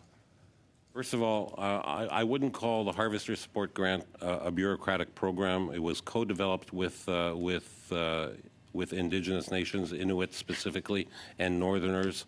That's something that encourages hunting, trapping, harvesting, country food for local Northerners is something that we heard is very popular. Yes, there are difficulties, and that's because of the pandemic effects over the long term. It's because of Russia's war on Ukraine. It's because of supply chains that have been ruptured. It's because of the inflationary spending of and the reality is government. The price on pollution. There is no price on pollution on food that goes to Nunavut from the south. That's right. There's not a price on pollution. There's a carbon tax. There is none. Yeah, you're correct about that. There absolutely is none. Again, Mr. Chair, no time remaining. Thank you, Minister, for being here. Hopefully next time we'll be able to get some answers out of you. If you let me talk, I'll answer. Thank you, Mr. Melillo, and generous ceding of your time. Next up, we have for 6 minutes, Mr. McLeod. Thank you, Mr. Chair, and welcome back to Mr. Vandal. It's always great to see you here because that means we get to talk about the Northwest Territories a little bit more, and to talk about some of the challenges and some of the situations we're facing. And the Northwest Territories does have very unique economic development potential and contributes to Canada's economic growth. And the Indigenous and Northern entrepreneurs and small businesses have certainly weathered the storm of COVID, the pandemic, and are now working towards growing the economy. My first question to you, Mr. Minister, is to ask you to expand on how the government is supporting economic development and creating jobs in the Northwest Territories. Thank you for that question, MP McLeod, and that's a very important question. I've been to Northwest Territories a significant amount of times over the last couple of years, and I've always enjoyed my trips there. I'm also Minister of CanNor, which is the Regional Economic Development Agency for the North and the Arctic. And through CanNor alone, our government has supported over 145 projects in the Northwest Territories since 2021, with an investment of over $55 million that basically will build, improve, and revitalize community infrastructure such as parks, rec centers, multi-purpose buildings. Over half of CanNor's projected funding goes to Indigenous-led projects, and in fact, just today I announced almost $850,000 for Hiliday Quay First Nation in Fort Simpson to install 2 hydroponic garden systems, which will provide the community with a year-round source of fresh produce to help strengthen local food security. We also announced over $600,000 to install a solar energy generation and storage unit at Kulumak mine site. This will allow for greatly reduced carbon dioxide emissions for off-grid mine sites. I might add that I also know that we have a critical mineral strategy for the North. Mining, of course, is a huge economic driver all over the north, including Northwest Territories. That's something I'm working on with MP Wilkinson, the NRCan Minister Wilkinson, who is developing the critical mineral strategy. There's a carve-off for the north, and that's something that we are engaging with local communities regularly, and we will continue to work together to create good jobs for the north. Thank you for that. I have another question about the issue that we discussed last time regarding Nutrition North.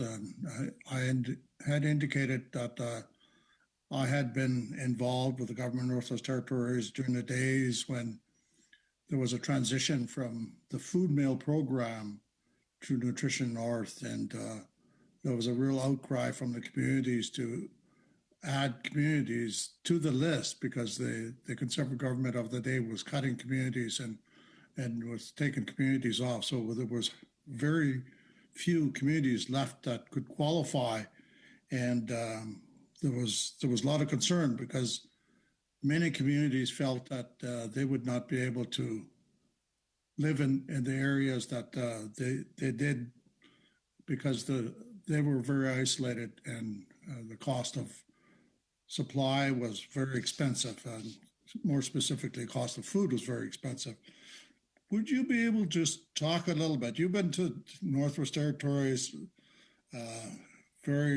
quite often. You're a regular visitor now. So what have you seen, and what would you expect to happen if the Nutrition North program was cut? Would these communities still continue to function, especially now where we're starting to see additional challenges like the barges can't run anymore and things of that nature? Yeah, listen, perfection does not exist. Nutrition North is not a perfect program, but I can tell you that it does a lot of good all over the north, including in Northwest Territories. It makes food that is way too expensive more affordable, and we know that there is more work to do, and we're doing just that. In fact, we are currently doing an internal review of Nutrition North, the retail portion of Nutrition North. And once that is done, we will do an external audit of Nutrition North to try to get some clarity on the retail subsidy part of it. It's also important to know that Nutrition North is more than the retail subsidy. There's over $100 million for Harvester Support Grant for over 3 years in budget 2024. There's a community food programs funds that provides food in schools and food for seniors. That's something that's locally owned and operated as well. There's also nutrition education initiatives, so it's a lot more than that. So consultation is key. We want to consult with the community before we add on or we make changes to Nutrition North. Thank you very much, Mr. McLeod, and that's past 6 minutes. And à ce moment, je veux passer la parole. Now I'd like to give the floor to Mr. Lemire for 6 minutes. Thank you, Chair. Well, to follow up on your last answer to the question from my colleague, where are we in terms of co-creation with Indigenous communities that benefit from Nutri-North Canada program? Because you're reviewing the program, will they be integrated when the logistics are reviewed for Nutrition North? For instance, communities that have road access, will they be able to participate? Will there be a summit or something of that sort to allow for public participation from Indigenous populations and their companies? A summit is an interesting idea. I know that when Nutrition North was developed, it was a program that was developed in partnership with Indigenous nations, Inuit, and other northern communities, and that's the only way we want to move forward with these programs.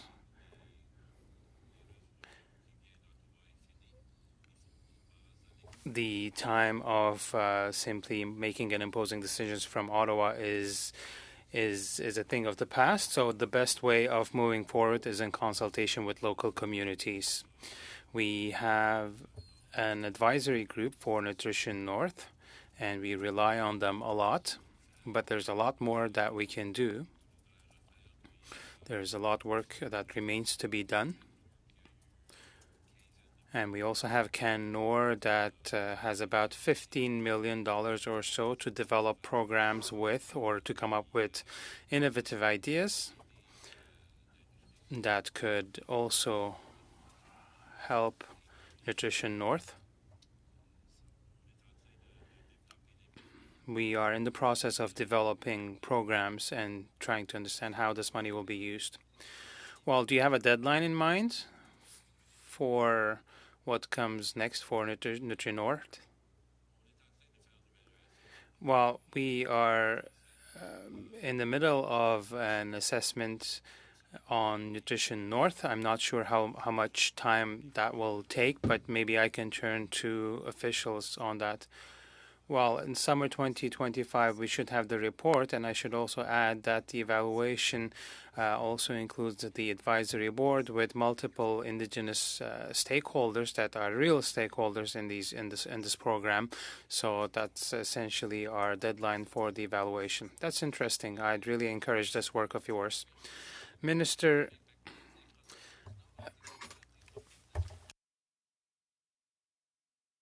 permafrost is a big issue when it comes to infrastructure, and in Nunavik, drinking water supply is becoming more and more challenging. Can you please explain to us what your department has done over the past couple of months, especially with regard to Nunavik? So the government money that's set aside for infrastructure for permafrost when it comes to road infrastructure, buildings, and other infrastructures. What are you doing on that front? Because we also know that road infrastructure isn't really reliable when you are faced with this kind of terrain.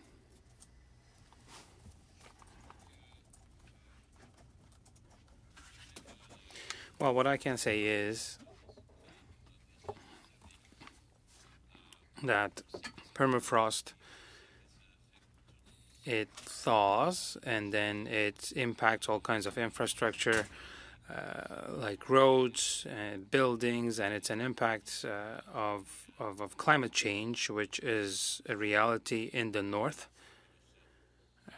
And we're seeing these changes 4 times faster in the north compared to the south. So in my ministry, my department, we have 5 programs that have ties with climate change that are co-developed with Indigenous communities. We focus on clean energy and adaptation to climate change. I'm not sure if we have anything specifically on permafrost, but I know that our approach is always one to work with the Department of Environment and Natural Resources, but I'm not sure if there's a specific program to deal with the permafrost-related issues, but it's a reality of climate change. It's not just in Nunavik that this is taking place. It's everywhere in the north, even in the north of Manitoba. We are seeing the same challenge, but we will keep working in partnership with other government partners. Well, you have all kinds of challenges with drinking water and water that needs to be treated, so it's a big issue for sure. So you also refer to work you're doing with Minister Wilkinson in critical strategic minerals. So your government has gone towards big investments, Stellantis, Honda, Volkswagen, billions of dollars. The situation is that we are in competition with China to purchase these critical minerals? And my question is, what kind of leadership can you display to participate in these kinds of projects, including indigenous communities and northern communities in these types of projects? Well, that is a long conversation, and I think I only have a couple of seconds remaining. But we are working closely with them, and we have a critical mineral strategy for the north. There's a lot of potential there, definitely, but we have to bring on board the people who live there on the ground. We definitely have to consult them, but even beyond that, we have to achieve real buy-in on the project. Thank you. Thank you very much, Mr. Lemire. To our last round of questions with Ms. Edlout for 6 minutes. Thank you, Chair. I'll be asking a series of questions regarding Nutrition North, but I first wanted to ask you, Minister Vandal, when did you become the Minister of Northern Affairs? 2019. And when was the Nutrition North program started? 2011. Okay, thank you. Since I've been elected in 2021, a good portion of my questions to you have been on Nutrition North. Because of your lack of responses, I keep having to keep asking more questions because you're not giving enough sufficient information to educate us about how this program actually alleviates poverty. And one of the things I had to do, as you'll recall, is have the CEO of the Northwest Company, Dan McConnell, appear before this committee, who initially refused to tell us what his salary was, probably because he wanted to hide his corporate greed. But we were able to, in that same sitting, be told in this committee that his salary was indeed $3.91 million. He later provided this committee an updated salary, a much lower one, but still unbelievable, given to us in correspondence at this committee. His salary is still up about almost $800,000 a year, and he received over $1 million in bonuses in 1 year. And I'm giving you the specific data because you are quick to point out that the Nutrition North program provided $145 million last year or something. The Northwest Company posted a gross profit of $205 million. So in all these times that I've been asking for clarification about what we're going to do to alleviate poverty, the most recent response from you is, first of all, you'll do an internal review and possibly maybe you'll do an external review. Now you're confirming that you'll do an external review. So I wanted to ask about that external review that you say you want to do after the internal review. Has this process for determining the audit of the external review started? And what does your department anticipate that the external audit will commence? Okay, thank you for that question, MP Edlout. First of all, I need to say that Nutrition North is one program of one department in the government, of one level of government. If your expectation is that poverty will be alleviated through one program, I'd say that's a pretty high expectation. Poverty needs to be addressed from all. Interrupt your rude response. Is that rude? There are people that are starving in my communities, and we have a Northwest Company. I'm giving you a real CEO answer. Who profits $3.9 million. I'd like to continue talking if I can. Salary. I'm not asking about Nutrition North being the sole a solution to alleviate That's exactly poverty, what you and said. that's what I wrote down what you that's said what during you're your. trying to say. I wrote down what you said during your question. About the external audit that will happen. Can I answer? I wrote down what you said in your preamble. You said Nutrition North is not alleviating poverty, and I'm saying it to alleviate poverty. You need a societal effort, federal government, provincial government, territorial government, municipal government, as well as the private sector. The private sector has a huge role to play. So that's all I'm saying. I'm not trying to be rude. I'm just trying to point out. Can you answer my questions about the external audit? When will that start? The external. First of all, the internal review has already started. Val Gideon has already mentioned that. We have external researchers who are already on it. I think there's 5 external research projects that are looking at the subsidy. Including Galloway, who was on APTN, I believe it was the Fifth Estate, who did a report. I've spoken to her. You're not answering my question, so I'm going to interrupt you. I'm trying to answer your question. TB. I don't have enough time to hear you rambling. Obviously, reconciliation is not important to you. You know, as an experienced minister, that we each have 6 minutes. And when we ask you specific questions, you should be answering a specific question. That's not a fair, so, for fair example, comment that you had to make. When I want to talk about TB, you committed to working with ITK in 2018 to eliminate TB in Inuit communities by 2030. Since that announcement, there has been 3 new outbreaks in Pondinlit, Nauyat, and Pangnaktuk. Yet, your government has not announced new funding to make sure that TB can be eliminated. With the clock ticking, ITK had requested $131.6 million over 7 years from the budget 2024, but nothing came. How do you plan to make sure that this government helps to make sure that TB is eliminated in Inuit communities?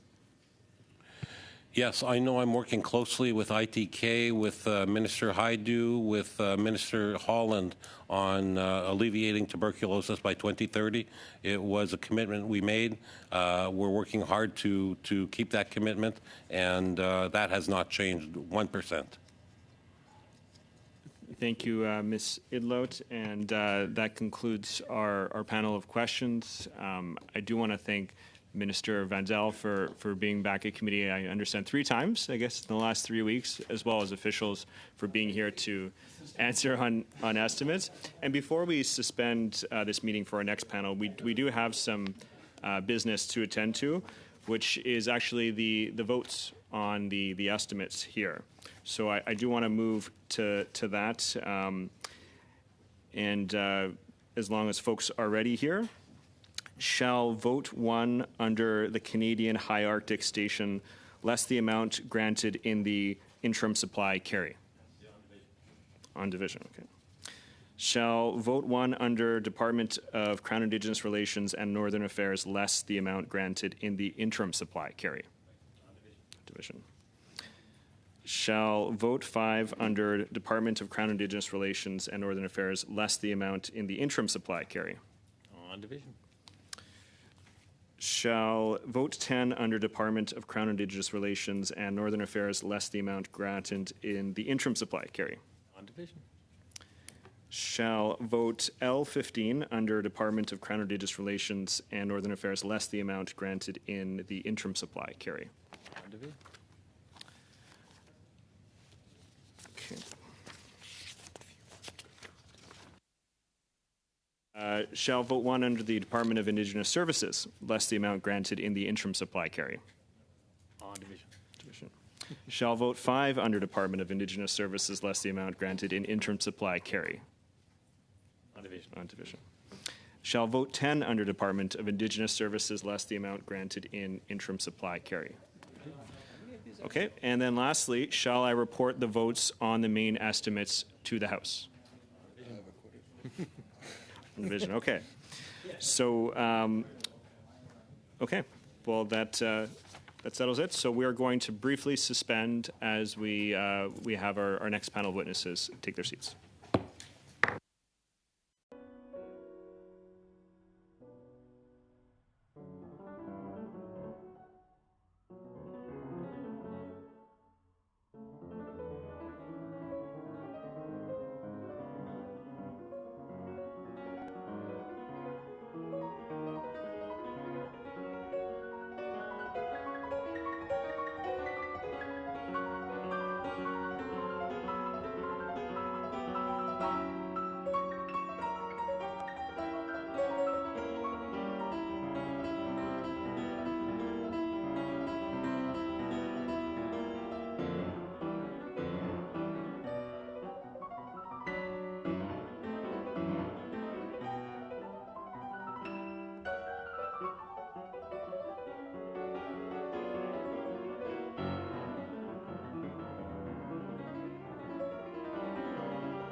Back to order. Welcome again to meeting 110 of the House of Commons Standing Committee on Indigenous and Northern Affairs. Pursuant to Standing Order 1082 and the motion adopted on Wednesday, April 10th, the committee is meeting to continue its study of tax revenues from businesses on First Nations territories. So I would like to welcome our witnesses. On behalf of the First Nations Financial Management Board, we have Mr. Harold Kalla, Executive Chair, joining by video conference. We have representing the First Nations Infrastructure Institute, Alan Claxton, the Development Board Chair. And on behalf of the First Nations Tax Commission, we have Mr. Clarence Manny Jules, the Chief Commissioner, and Mr. David Paul, Deputy Chief Commissioner. And we also have Chief Derek Epp on behalf of his nation. So we will be giving each organization 5 minutes for their opening remarks, and we can start with the First Nations Financial Management Board.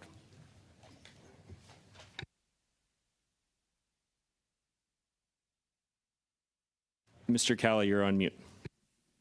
There we go. Can you hear me now? Loud and clear. Okay, thank you for the opportunity to speak with the committee. Sorry, Mr. Kalla, we need to pause for 1 second. The interpreters are asking to test him first, so I'm just going to test the...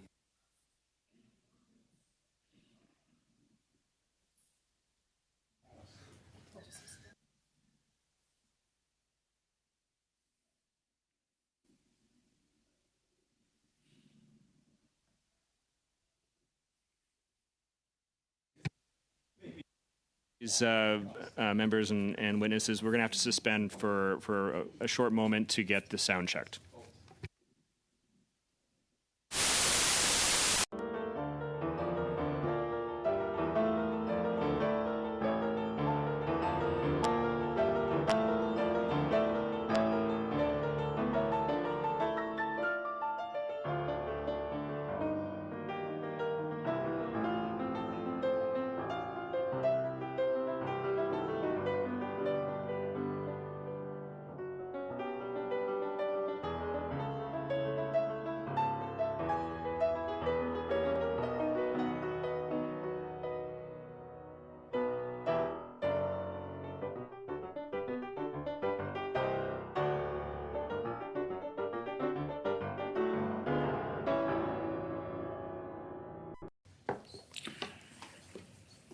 Okay, well, I would like to start by thanking you for this opportunity to speak today.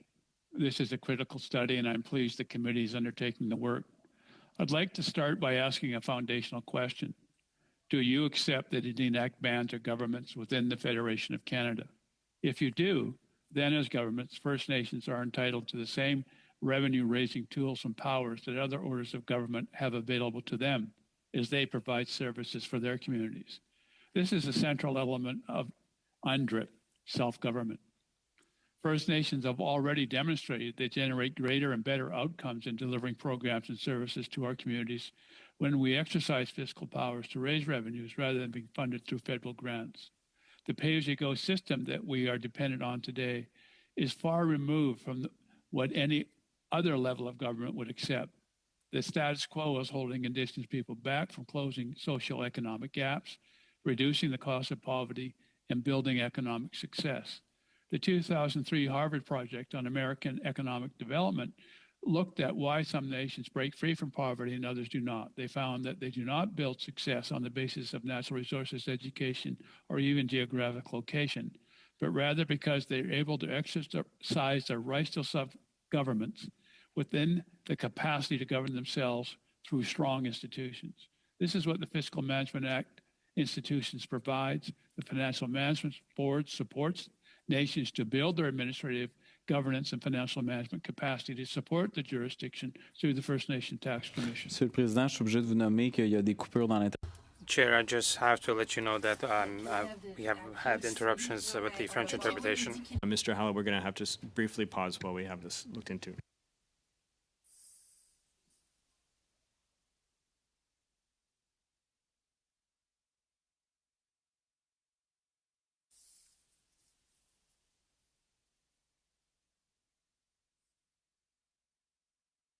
Mr. Halla, I believe the issue is the level of the microphone here. If you wouldn't mind just moving the boom just above midway in between your lip and your nose. And maybe if we could just continue. How's that? Please just maybe speak for about 10 seconds and we can check. I want to thank you for the opportunity to speak to you today. Can you now hear me? No, we're still seeing some issues here.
Well, first of all, I'd like to thank you for having me here this evening. It's an honor to be here to make this presentation. My name is Alan Claxton. I'm a member of the Sayout First Nation. I was the chief of my community for 20 years and a councillor for approximately 10 years, so I spent a lot of my time serving my community. Sayout is located about 10 kilometers north of Victoria, beside a community known as Central Saanich. Recently, I led the development of the First Nation Infrastructure Institute, also known as FINI, with Chief Commissioner Manny Jules and the First Nations Tax Commission and a great technical team and development board. We are hoping it will be up and running soon, as the demand is high for infrastructure in all First Nations across this country. I am honored to be here today and speaking in support of this motion.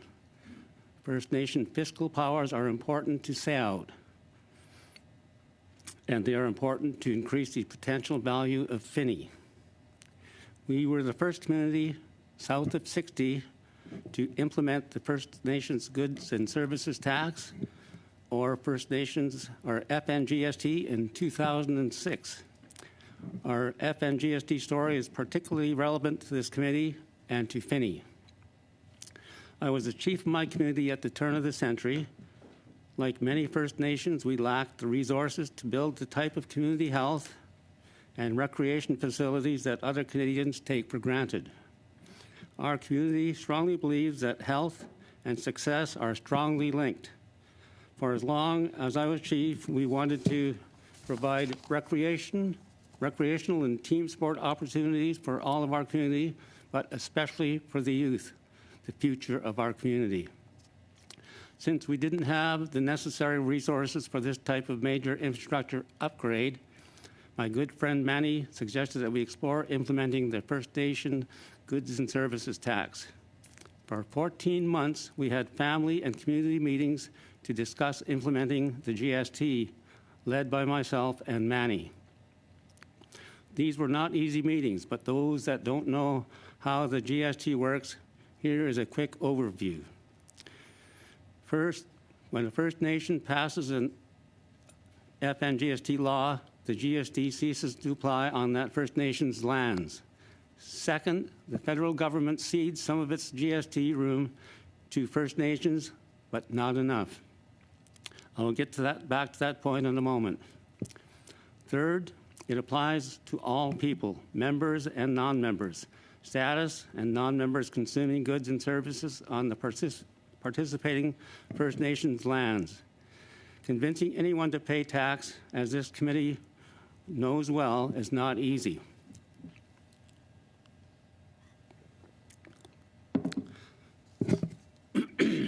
It was important for us to show the benefits to the community and earn their trust that we would follow through and deliver, and we did. We received community support and implemented the FNGST in 2006, and the next year the federal government lowered the GST rate, which meant we received less GST revenues. Many of my members were furious at me. How dare I lower the GST rate without talking to them? Fortunately, I was able to survive the political anger that comes from lowering taxes.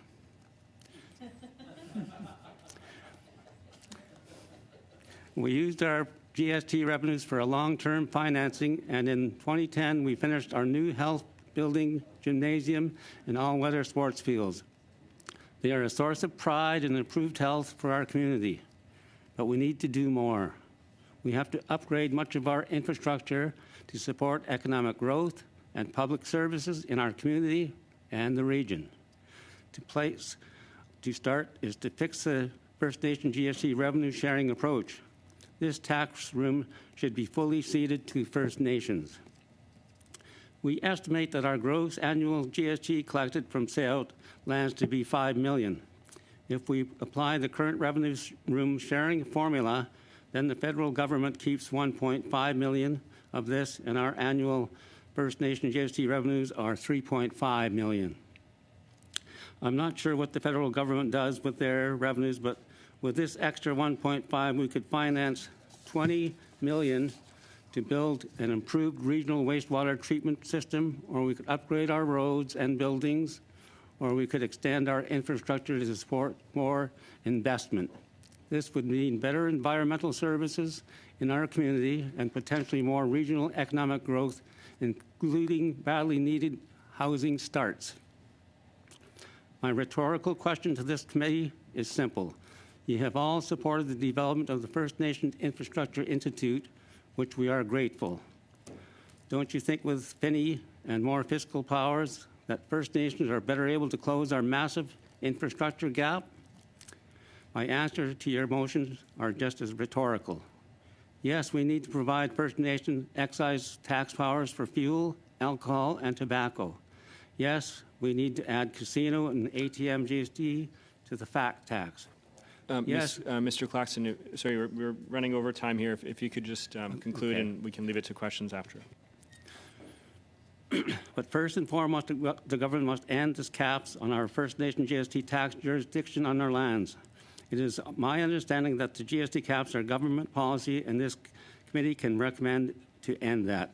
Thank you for the invitation to speak today. HKCM, thank you very much. Thank you, Mr. Claxton. Next, to provide opening remarks, I will turn the floor over to Mr. Manny Jules. Welcome back to committee. You have 5 minutes for your opening remarks. Thank you, and congratulations on your new appointment. Good afternoon. I am Manny Jules, Chief Commissioner for the First Nations Tax Commission. In 1974, I was elected as a councillor for the Kamloops Indian Band and served as chief from 1984 to 2000. I've been doing this now for 50 years. Thank you for the invitation to appear before this committee. Why are our tax powers so important? There are many reasons, but one is particularly important. For over 100 years, government has put us under a fiscal system that was designed to implement assimilation. Now, almost everyone acknowledges that this was wrong. Canada is committed to self-determination. Many policies have changed as a result. However, for the most part, our governance arrangements are funded through the same fiscal architecture that was used to implement assimilation. It is still a model of dependency and federal involvement in virtually every activity of our governments. Today, for every dollar we collect on reserve, the federal and provincial governments collect 7. This must change. And by change, I mean an expansion of tax powers to be exercised by First Nations on an optional basis. Testing, 1, 2, 3, 1, 2, 3, 1, 2, 3. Can you hear? I hope I get a 30 seconds. Okay. By change, I mean an expansion of tax powers to be exercised by First Nations on an optional basis, and have those new powers included in the First Nations Fiscal Management Act. Our strategy is straightforward. For me, it originated with my father. He understood where taxes came from, investment in our economy, and that we must compete for investment with other economies. He understood our competitive disadvantage because of the Indian Act and the extreme risk aversion of the Department of Indian Affairs and the Department of Justice. While it is true that taxes are a subset of our economy, and the stronger our economy is, the more taxes we can generate, it is also true that taxes originate from the fiscal powers a government has. And while we had fiscal powers before contact and during contact, we collected taxes, TAKSIS, from our people who crossed our territory and kept a share of the resources they took, and from our members to pay for infrastructure like irrigation systems and to lobby for our land rights to the King of England and the Pope in 1904. In 1927, Mackenzie King government passed an amendment to the Indian Act prohibiting us from raising revenues to fight for the land question. And I quote Peter Kelly, who spoke for 15 minutes at this hearing. Then the position we take would be this, that we are simply dependent people. Then we would have to accept from you, the government, as an act of grace whatever you saw fit to give us. The loss of these fiscal powers created dependency and removed our ability and incentive to compete for investment, and the result is poverty. For 50 years, I've worked to right this wrong with many First Nation leaders, including those called as witnesses by your committee. We must have the option to expand the fuel, alcohol, cannabis, and tobacco sales tax powers announced in the most recent federal budget to include sales tax on casinos and ATMs. We must also have the option to collect excise tax from these products sold on our lands. First Nations have paid billions of dollars in excise tax to the federal government over the years, and it is time we receive our share. We need to remove revenue caps on revenues collected on our lands. Our tax jurisdiction must be based on our geography, on our traditional lands. Revenues must be based on our economic infrastructure, generate more taxes for all government, and implement more jurisdictions to facilitate investment at the speed of business. More investment means higher productivity and more wealth for all Canadians. We must also receive our share of carbon taxes. We have paid them. Our communities are the least prepared to reduce the risks of climate change.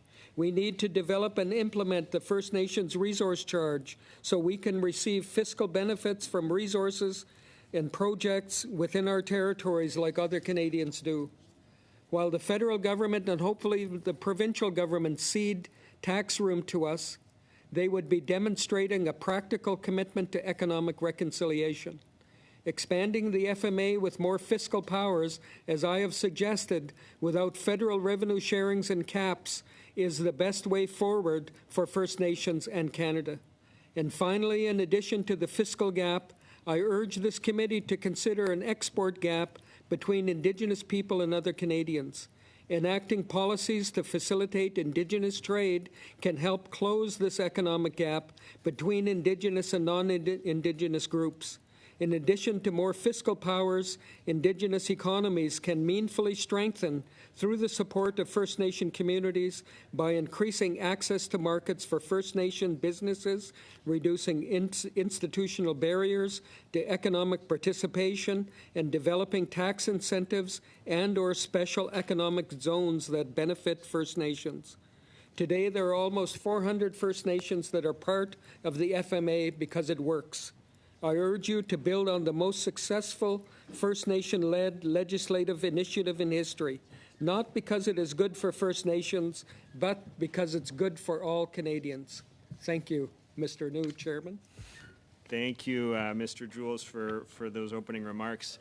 Next, I want to turn it over to Chief Derek Ept from the Chacton Nation for 5 minutes of introductory remarks. Yeah, thanks, Chair, and you actually pronounced it right. Good job. Good evening, everybody. Chief Derek Ept, Chacton First Nation, located in British Columbia. Been chief now for 8 years, deputy chair of the First Nations Finance Authority, and heavily involved in the First Nations Tax Commission work as well.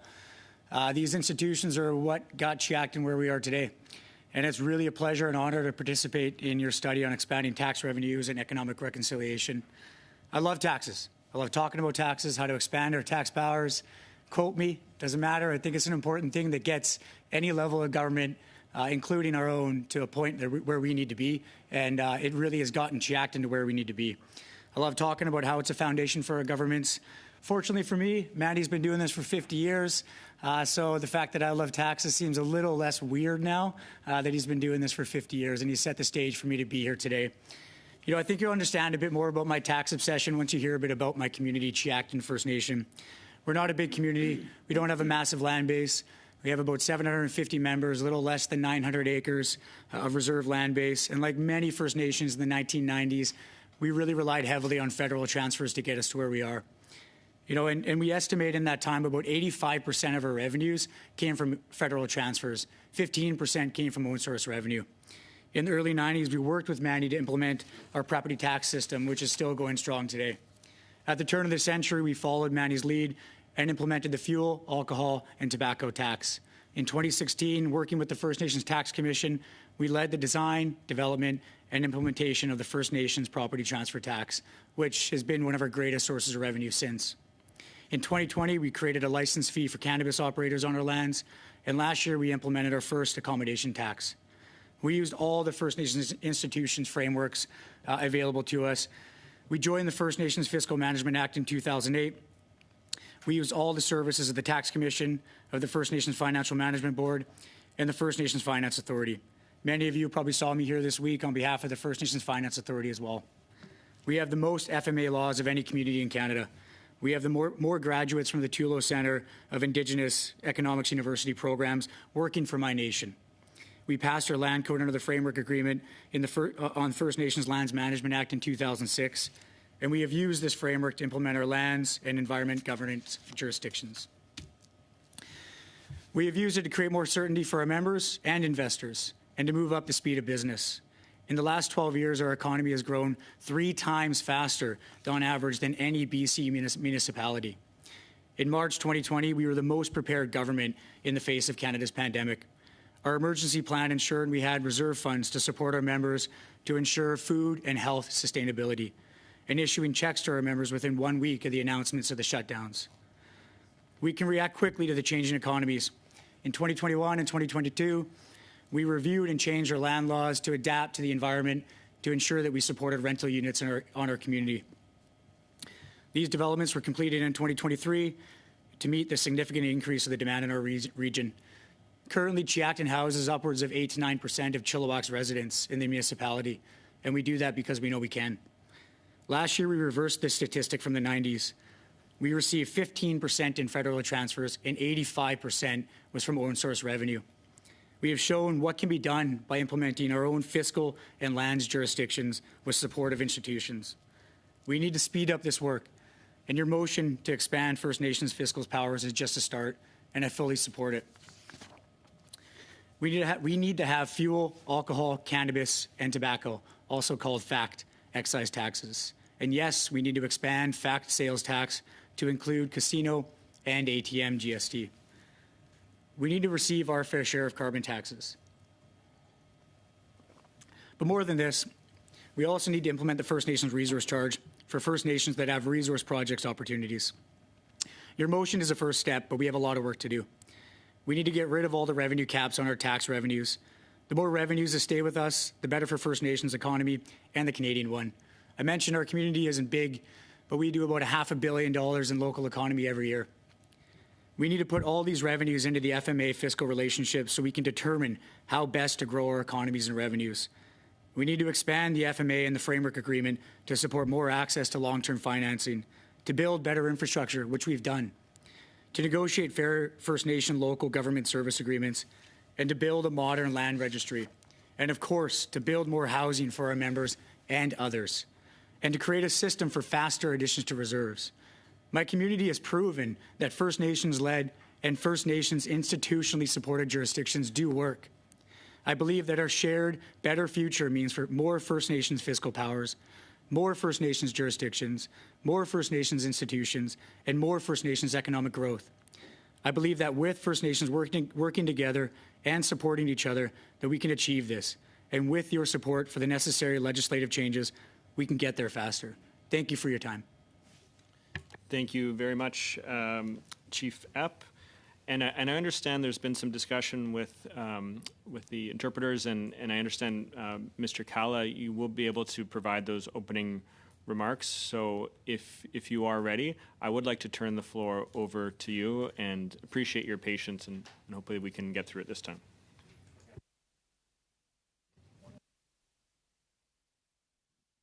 Can you hear me? We can hear you.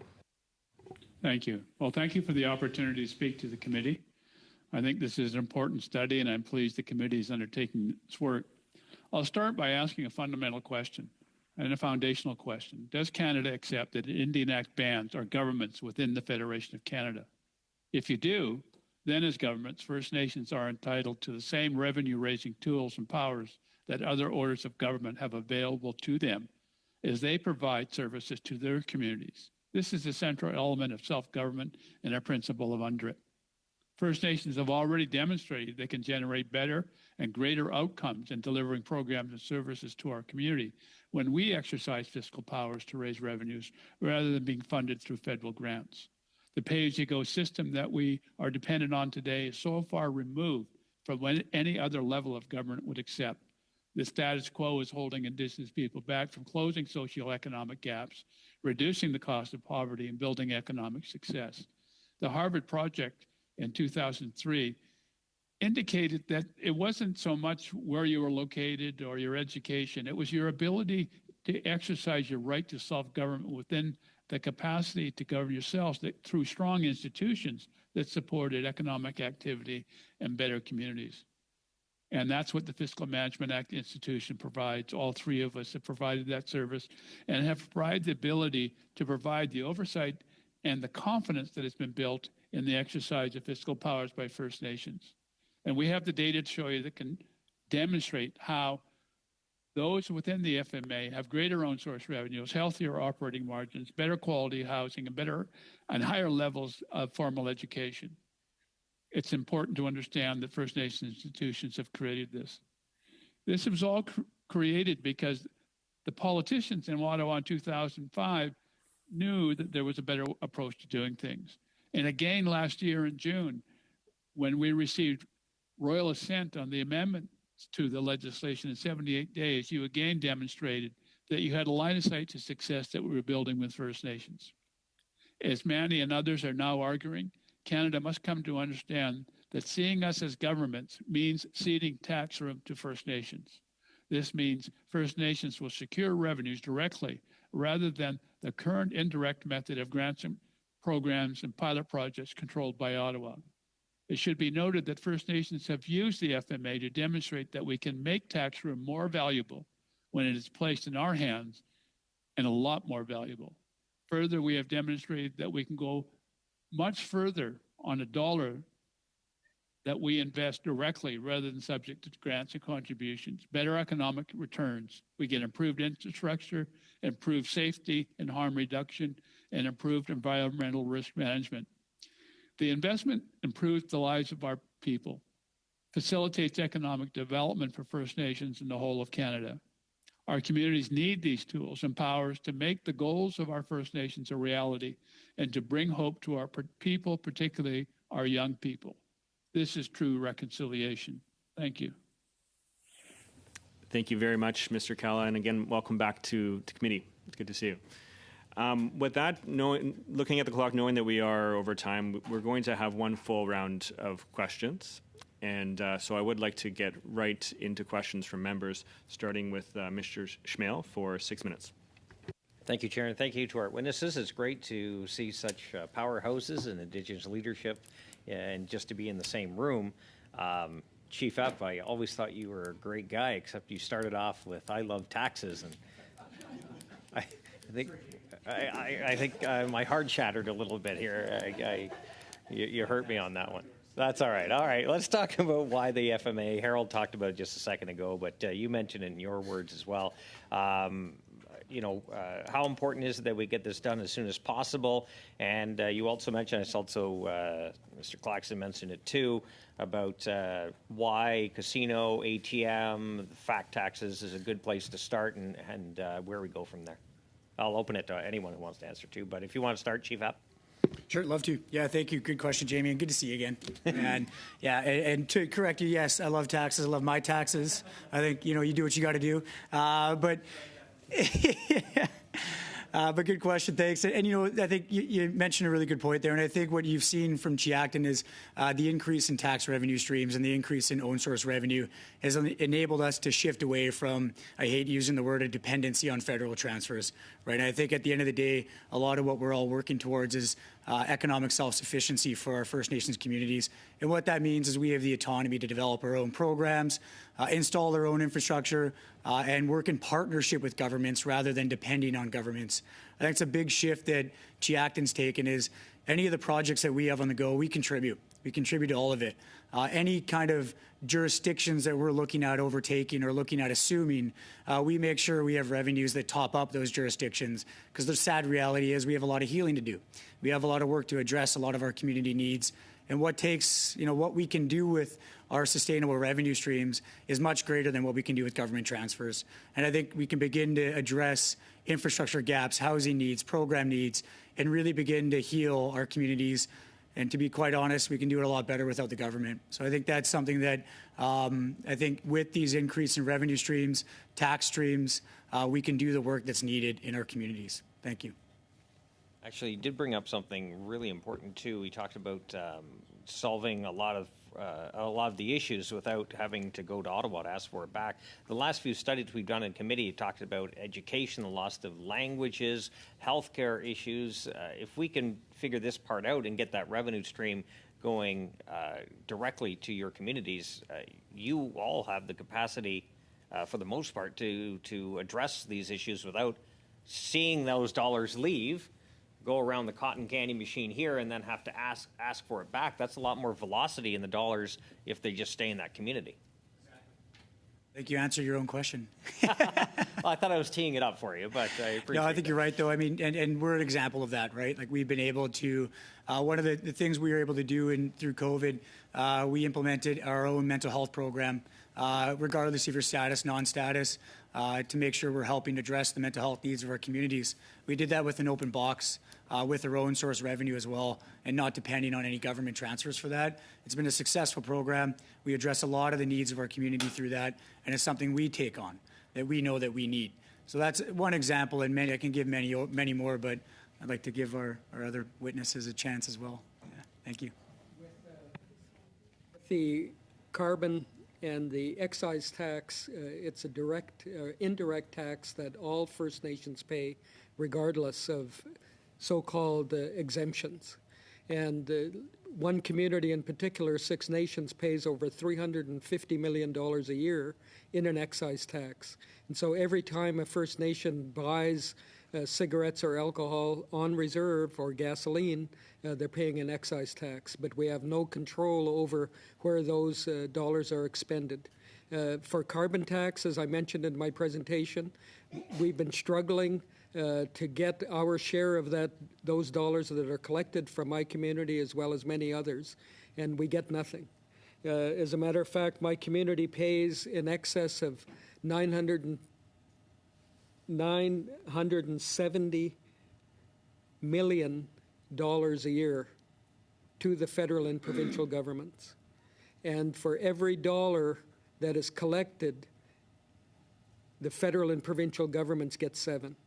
And that's the purpose of this study, is to try to reverse that trend so that we're not repeating what Mr. Kelly talked about in 1927. And so the amendment that took place in 1927 is critical for us, because that forever made us dependent on the federal government. And that was a piece of legislation that forbid us from raising money to defend our land rights, but more importantly, to build our own infrastructure, to build our own buildings. That was taken away. And so from that point forward, we're dependent on somebody else. And I just love what he says, because it could be said today, just as an act of grace, whatever you see fit to give us, that's dependence. And that's what we want to end. And we want to end that with your support and your goodwill. Not just talk, but legislation. Because without strong legislation, that's the way to Section 35 of the Canadian Constitution. The federal government opens the door, we enter it, and we can have security that that jurisdiction is First Nations. And it's optional. This can't be forced on any community. And as I mentioned to Mr. Obed the other day, I think one of the things that we've got to consider in this country is how First Nations, Inuit, and Métis can work together to achieve true economic reconciliation within this federation. And I think Harold did have his hand up, but I also do want to say, Mr. Claxon, I agree. I don't know what the government's doing with the tax revenue they collect either. So thank you for that. But Harold did have his hand up. I don't know what you want to do, Chair. Yeah, well, I'm afraid that does pass through the 6 minutes, and there might be an opportunity for a next round of questioners to ask that question of Mr. Kalla if they so choose. But with that, we will go over to our second member to ask questions in this round, Mr. Batiste. Thank you, Mr. Chair. I'd like to start off by asking Mr. Paul a question. First of all, I want to send my condolences to your community of Tobic. I know that you guys had some tragic losses this week, and I want to start off by sending those condolences and saying Meske for what has happened, which is Mi'kmaq. I'm sorry. And but you know, one of the things that we're talking about is here, and I've heard is dependence, and we saw how that could be a problem when Premier Higgs canceled the taxation agreements with the New Brunswick chiefs that cost them $60 to $70 million a year. In my conversations with the New Brunswick chiefs afterwards, they did mention, you know, if we had the ability to create our own taxation, you know, for fuel, for alcohol, for cannabis, for tobacco, this could offset some of those losses. So I'm wondering, Mr. Paul, as someone from New Brunswick, can you talk to us a little bit about what the opportunities are under this, and whether, just to give us your perspective on, is this a potential way forward that's an option that we should be exploring? Yes. Is it on? Yeah. Yes, thank you, Jaime. My name is David Paul. I'm from the Tobic First Nation in New Brunswick. I'm also Deputy Chief Commissioner for the First Nations Tax Commission. In 1993, I negotiated on behalf of my community, the Tobic First Nation, the first tax agreement, and this is referencing the New Brunswick tax agreement that was recently canceled by our current government. The changes that came about where thousands of people were employed, millions of dollars were generated, the creation of own source revenue, which was non-existent prior, became something. And it gave us the ability to address shortages or deficiencies within our communities in areas that were not covered by government programs. And with this missing, this speaks to the problem that was mentioned by the other presenters. that the need for legislation. The agreement was simply that in New Brunswick. Mind you, it held for 30 years, but it was an agreement and could be canceled or torn up by either party within 30 to 90 days, depending on who signed and when. Of the 7 communities before the moratorium was put in place, all of those communities then began to experience own source revenue, something that was foreign to them in the past. They were thoroughly and 100% dependent upon the handouts from government through government programs. What we saw here was where these were controlled by our communities and accountable to our communities. That's where we saw significant change. Businesses were created. Though, mind you, the 80 cents of every dollar within 24 hours leaves our communities. We don't have huge manufacturing. We're not involved with supplying commodities. And so that for the level of entry into the Canadian economy has been simple: a gas station, a convenience store, small businesses. And this is what results from the jurisdiction or given tax room. And again, I speak to the importance of this being in the form of legislation and not agreements. In order for us to experience what all Canadians enjoy, we need every facet of the tax room given to us to have that opportunity for us to explore that so that we can generate our own source revenue. We're very good over decades of managing poverty. We became expert at it. We want to be experts at business and managing our own governments. And until we have the jurisdiction, until we have the tax room and the legislation, the current status quo will continue, with the exception of those who have experienced the involvement with the other institutions that we have in place in Canada. Now, mind you, we have over 174 taxing First Nations. That could be larger. We have hundreds that are involved with other aspects of our other institutions. But you can see, if you look at every community that has been involved with the institutions, that they've met with success. And they have OSR, own source revenues, to deal with deficiencies. And as I said, if this is expanded, our jurisdiction, if we are afforded every tool in the tax toolbox, eventually we won't be needing any programs. So I realize that while our witnesses have said that they love taxation, I'd say many status Indians would point to Section 87 of the Indian Act that exempts them from that taxation as a benefit into their life.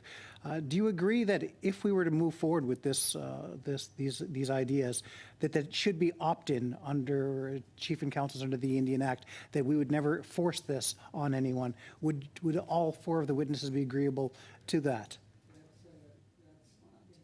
In the legislation. It's all optional legislation. So the communities have to debate it internally with their own members as chief and council and make their own decision. Taxes, sorry, Manny, I just have 10 seconds left. I want to make sure that everyone's on board with it being optional. Absolutely. All the institutions are optional. Yeah, and they should remain that way. Harold? Sorry, Harold, you're on mute.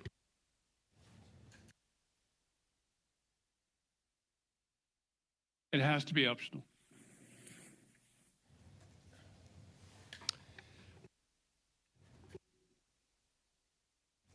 Thank you very much, Mr. Baptiste. From here, we'll be going to our third questioner, notre troisième membre. We're going to move to our third questioner, Mr. Lemire. You have 6 minutes. Thank you very much, Mr. Chair.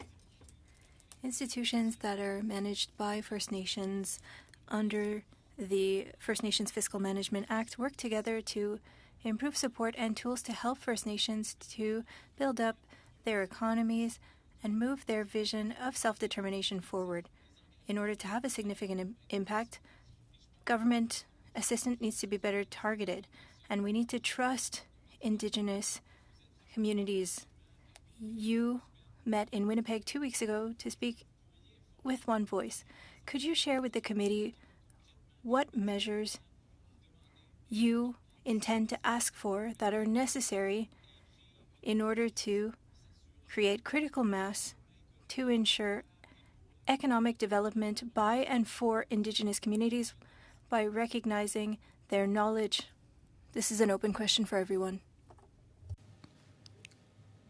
Harold was in Winnipeg. Monsieur Kalia.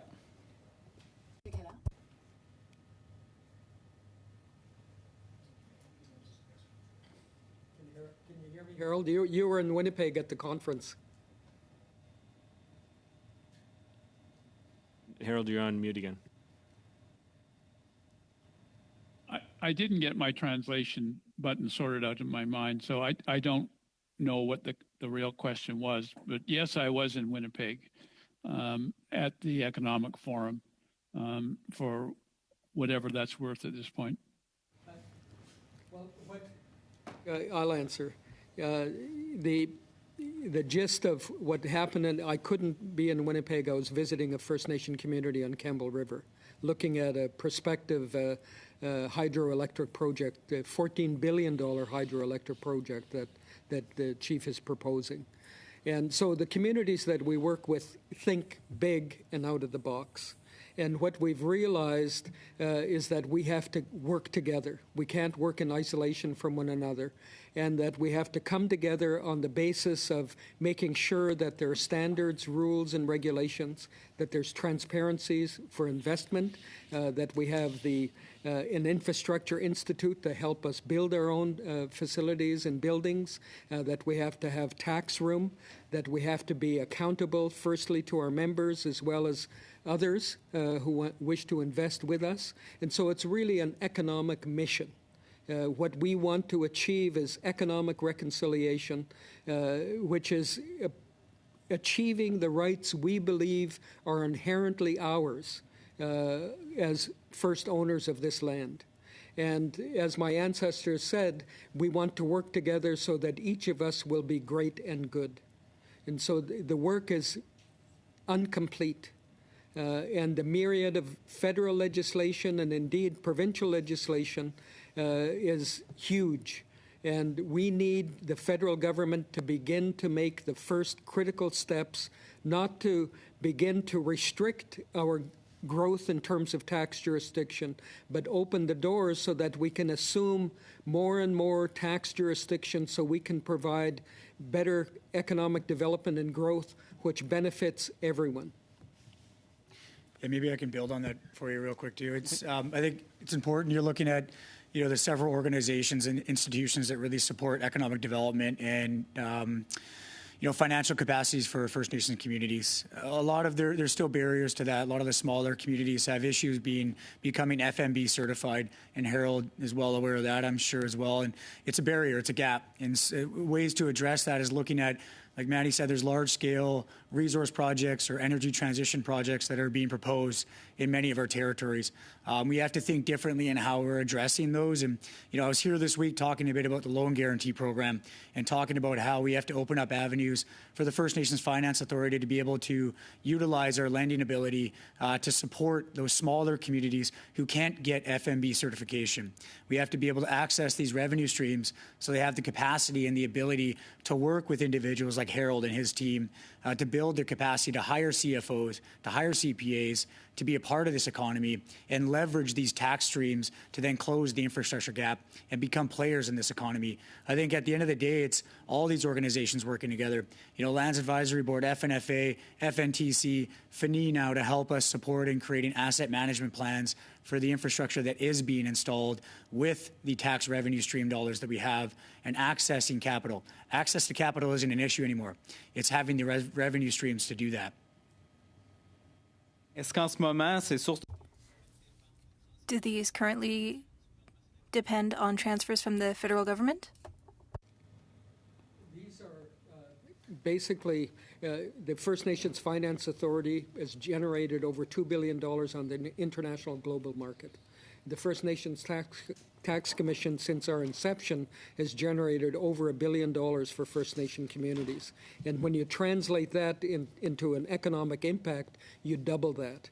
And so when you think about all of the economic development and growth that all of our institutions have been involved in, it's not only an economic boom for the individual community, it's an economic boom for the federal and provincial governments. Indeed, they get 7 times more revenue from our developments than we get. And we're more transparent, more accountable. And one of the things that I think is critically important, and I want to read it into the record, is that we need First Nation governments that have their own jurisdictions and unassailable revenues, authorities that help exercise those jurisdictions. We need to implement our jurisdiction and fiscal powers in a way that attract investment from our members and others to participate in the economy on equal terms as anyone else. And that goes to the heart of what we've been advocating as far as a First Nations resource charge. We believe that when there's resource development within our traditional territories, to facilitate that, because it's all going to be within our traditional territories, we should get a benefit. And that means the federal government has to cede tax room as well as the provincial governments. And by that I mean the indefeasible crown. The other thing, and it goes to what Jaime's question is about, taxes, and I spell it differently. It's from the Chinook trade language on the Pacific Northwest, TAKSIS. 1, taxes means we help each other. 2, we look after each other. 3, we are not stingy with each other. 4, we are not jealous of each other. And that means that we have to have the responsibility ultimately to begin to look after ourselves. And that changed in 1927. And you, sir, as a member of Parliament, are in an incredible position to be able to help us. In our language, we call the French the Shemaui, the ones who are firstly to our territory, and we call you the real whites. Merci. J'espère que les conservateurs ont pris des notes. Merci beaucoup, Monsieur Lemire. I hope the Conservatives took notes. Thank you very much. Which? With that, we'll go to our final questioner of the panel and the evening. Ms. Idlout, you have 6 minutes. Thank you so much, everyone, for appearing before our committee here on the screen as well. I remember each of you from when we did, most of you anyway, from when we did the economic barriers to economic development in Indigenous communities study. And I found that study quite fascinating as well. You'll recall that we had also talked about monetization, and so my first question will be to Derek.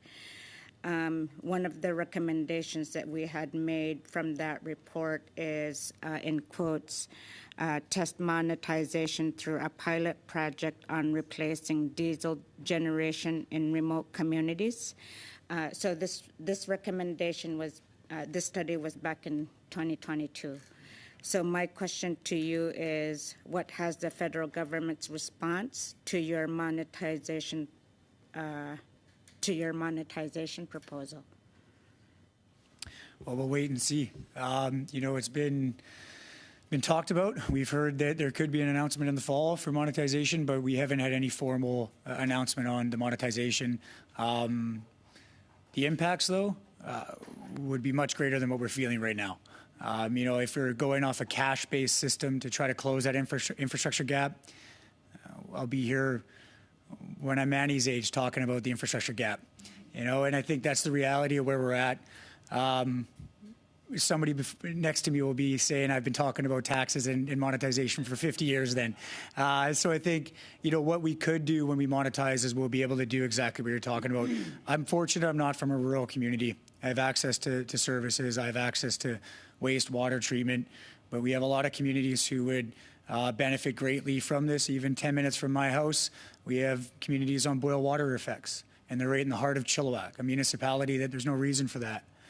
And on the cash-based system of how the government is currently funding infrastructure projects, unfortunately, those communities are still going to be feeling those pressures, like relying on diesel generators and relying on boiling their water to feed their children's bottles. So I think that's the reality where we're at.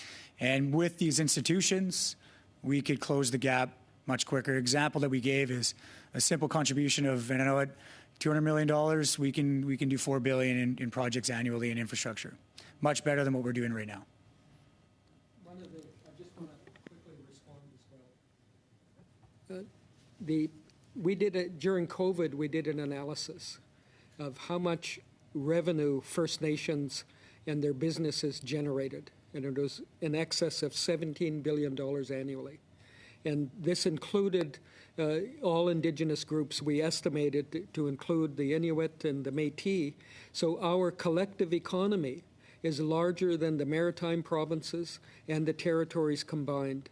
And so investments in jurisdictional, optionality would mean that we're not just simply talking about billions of dollars.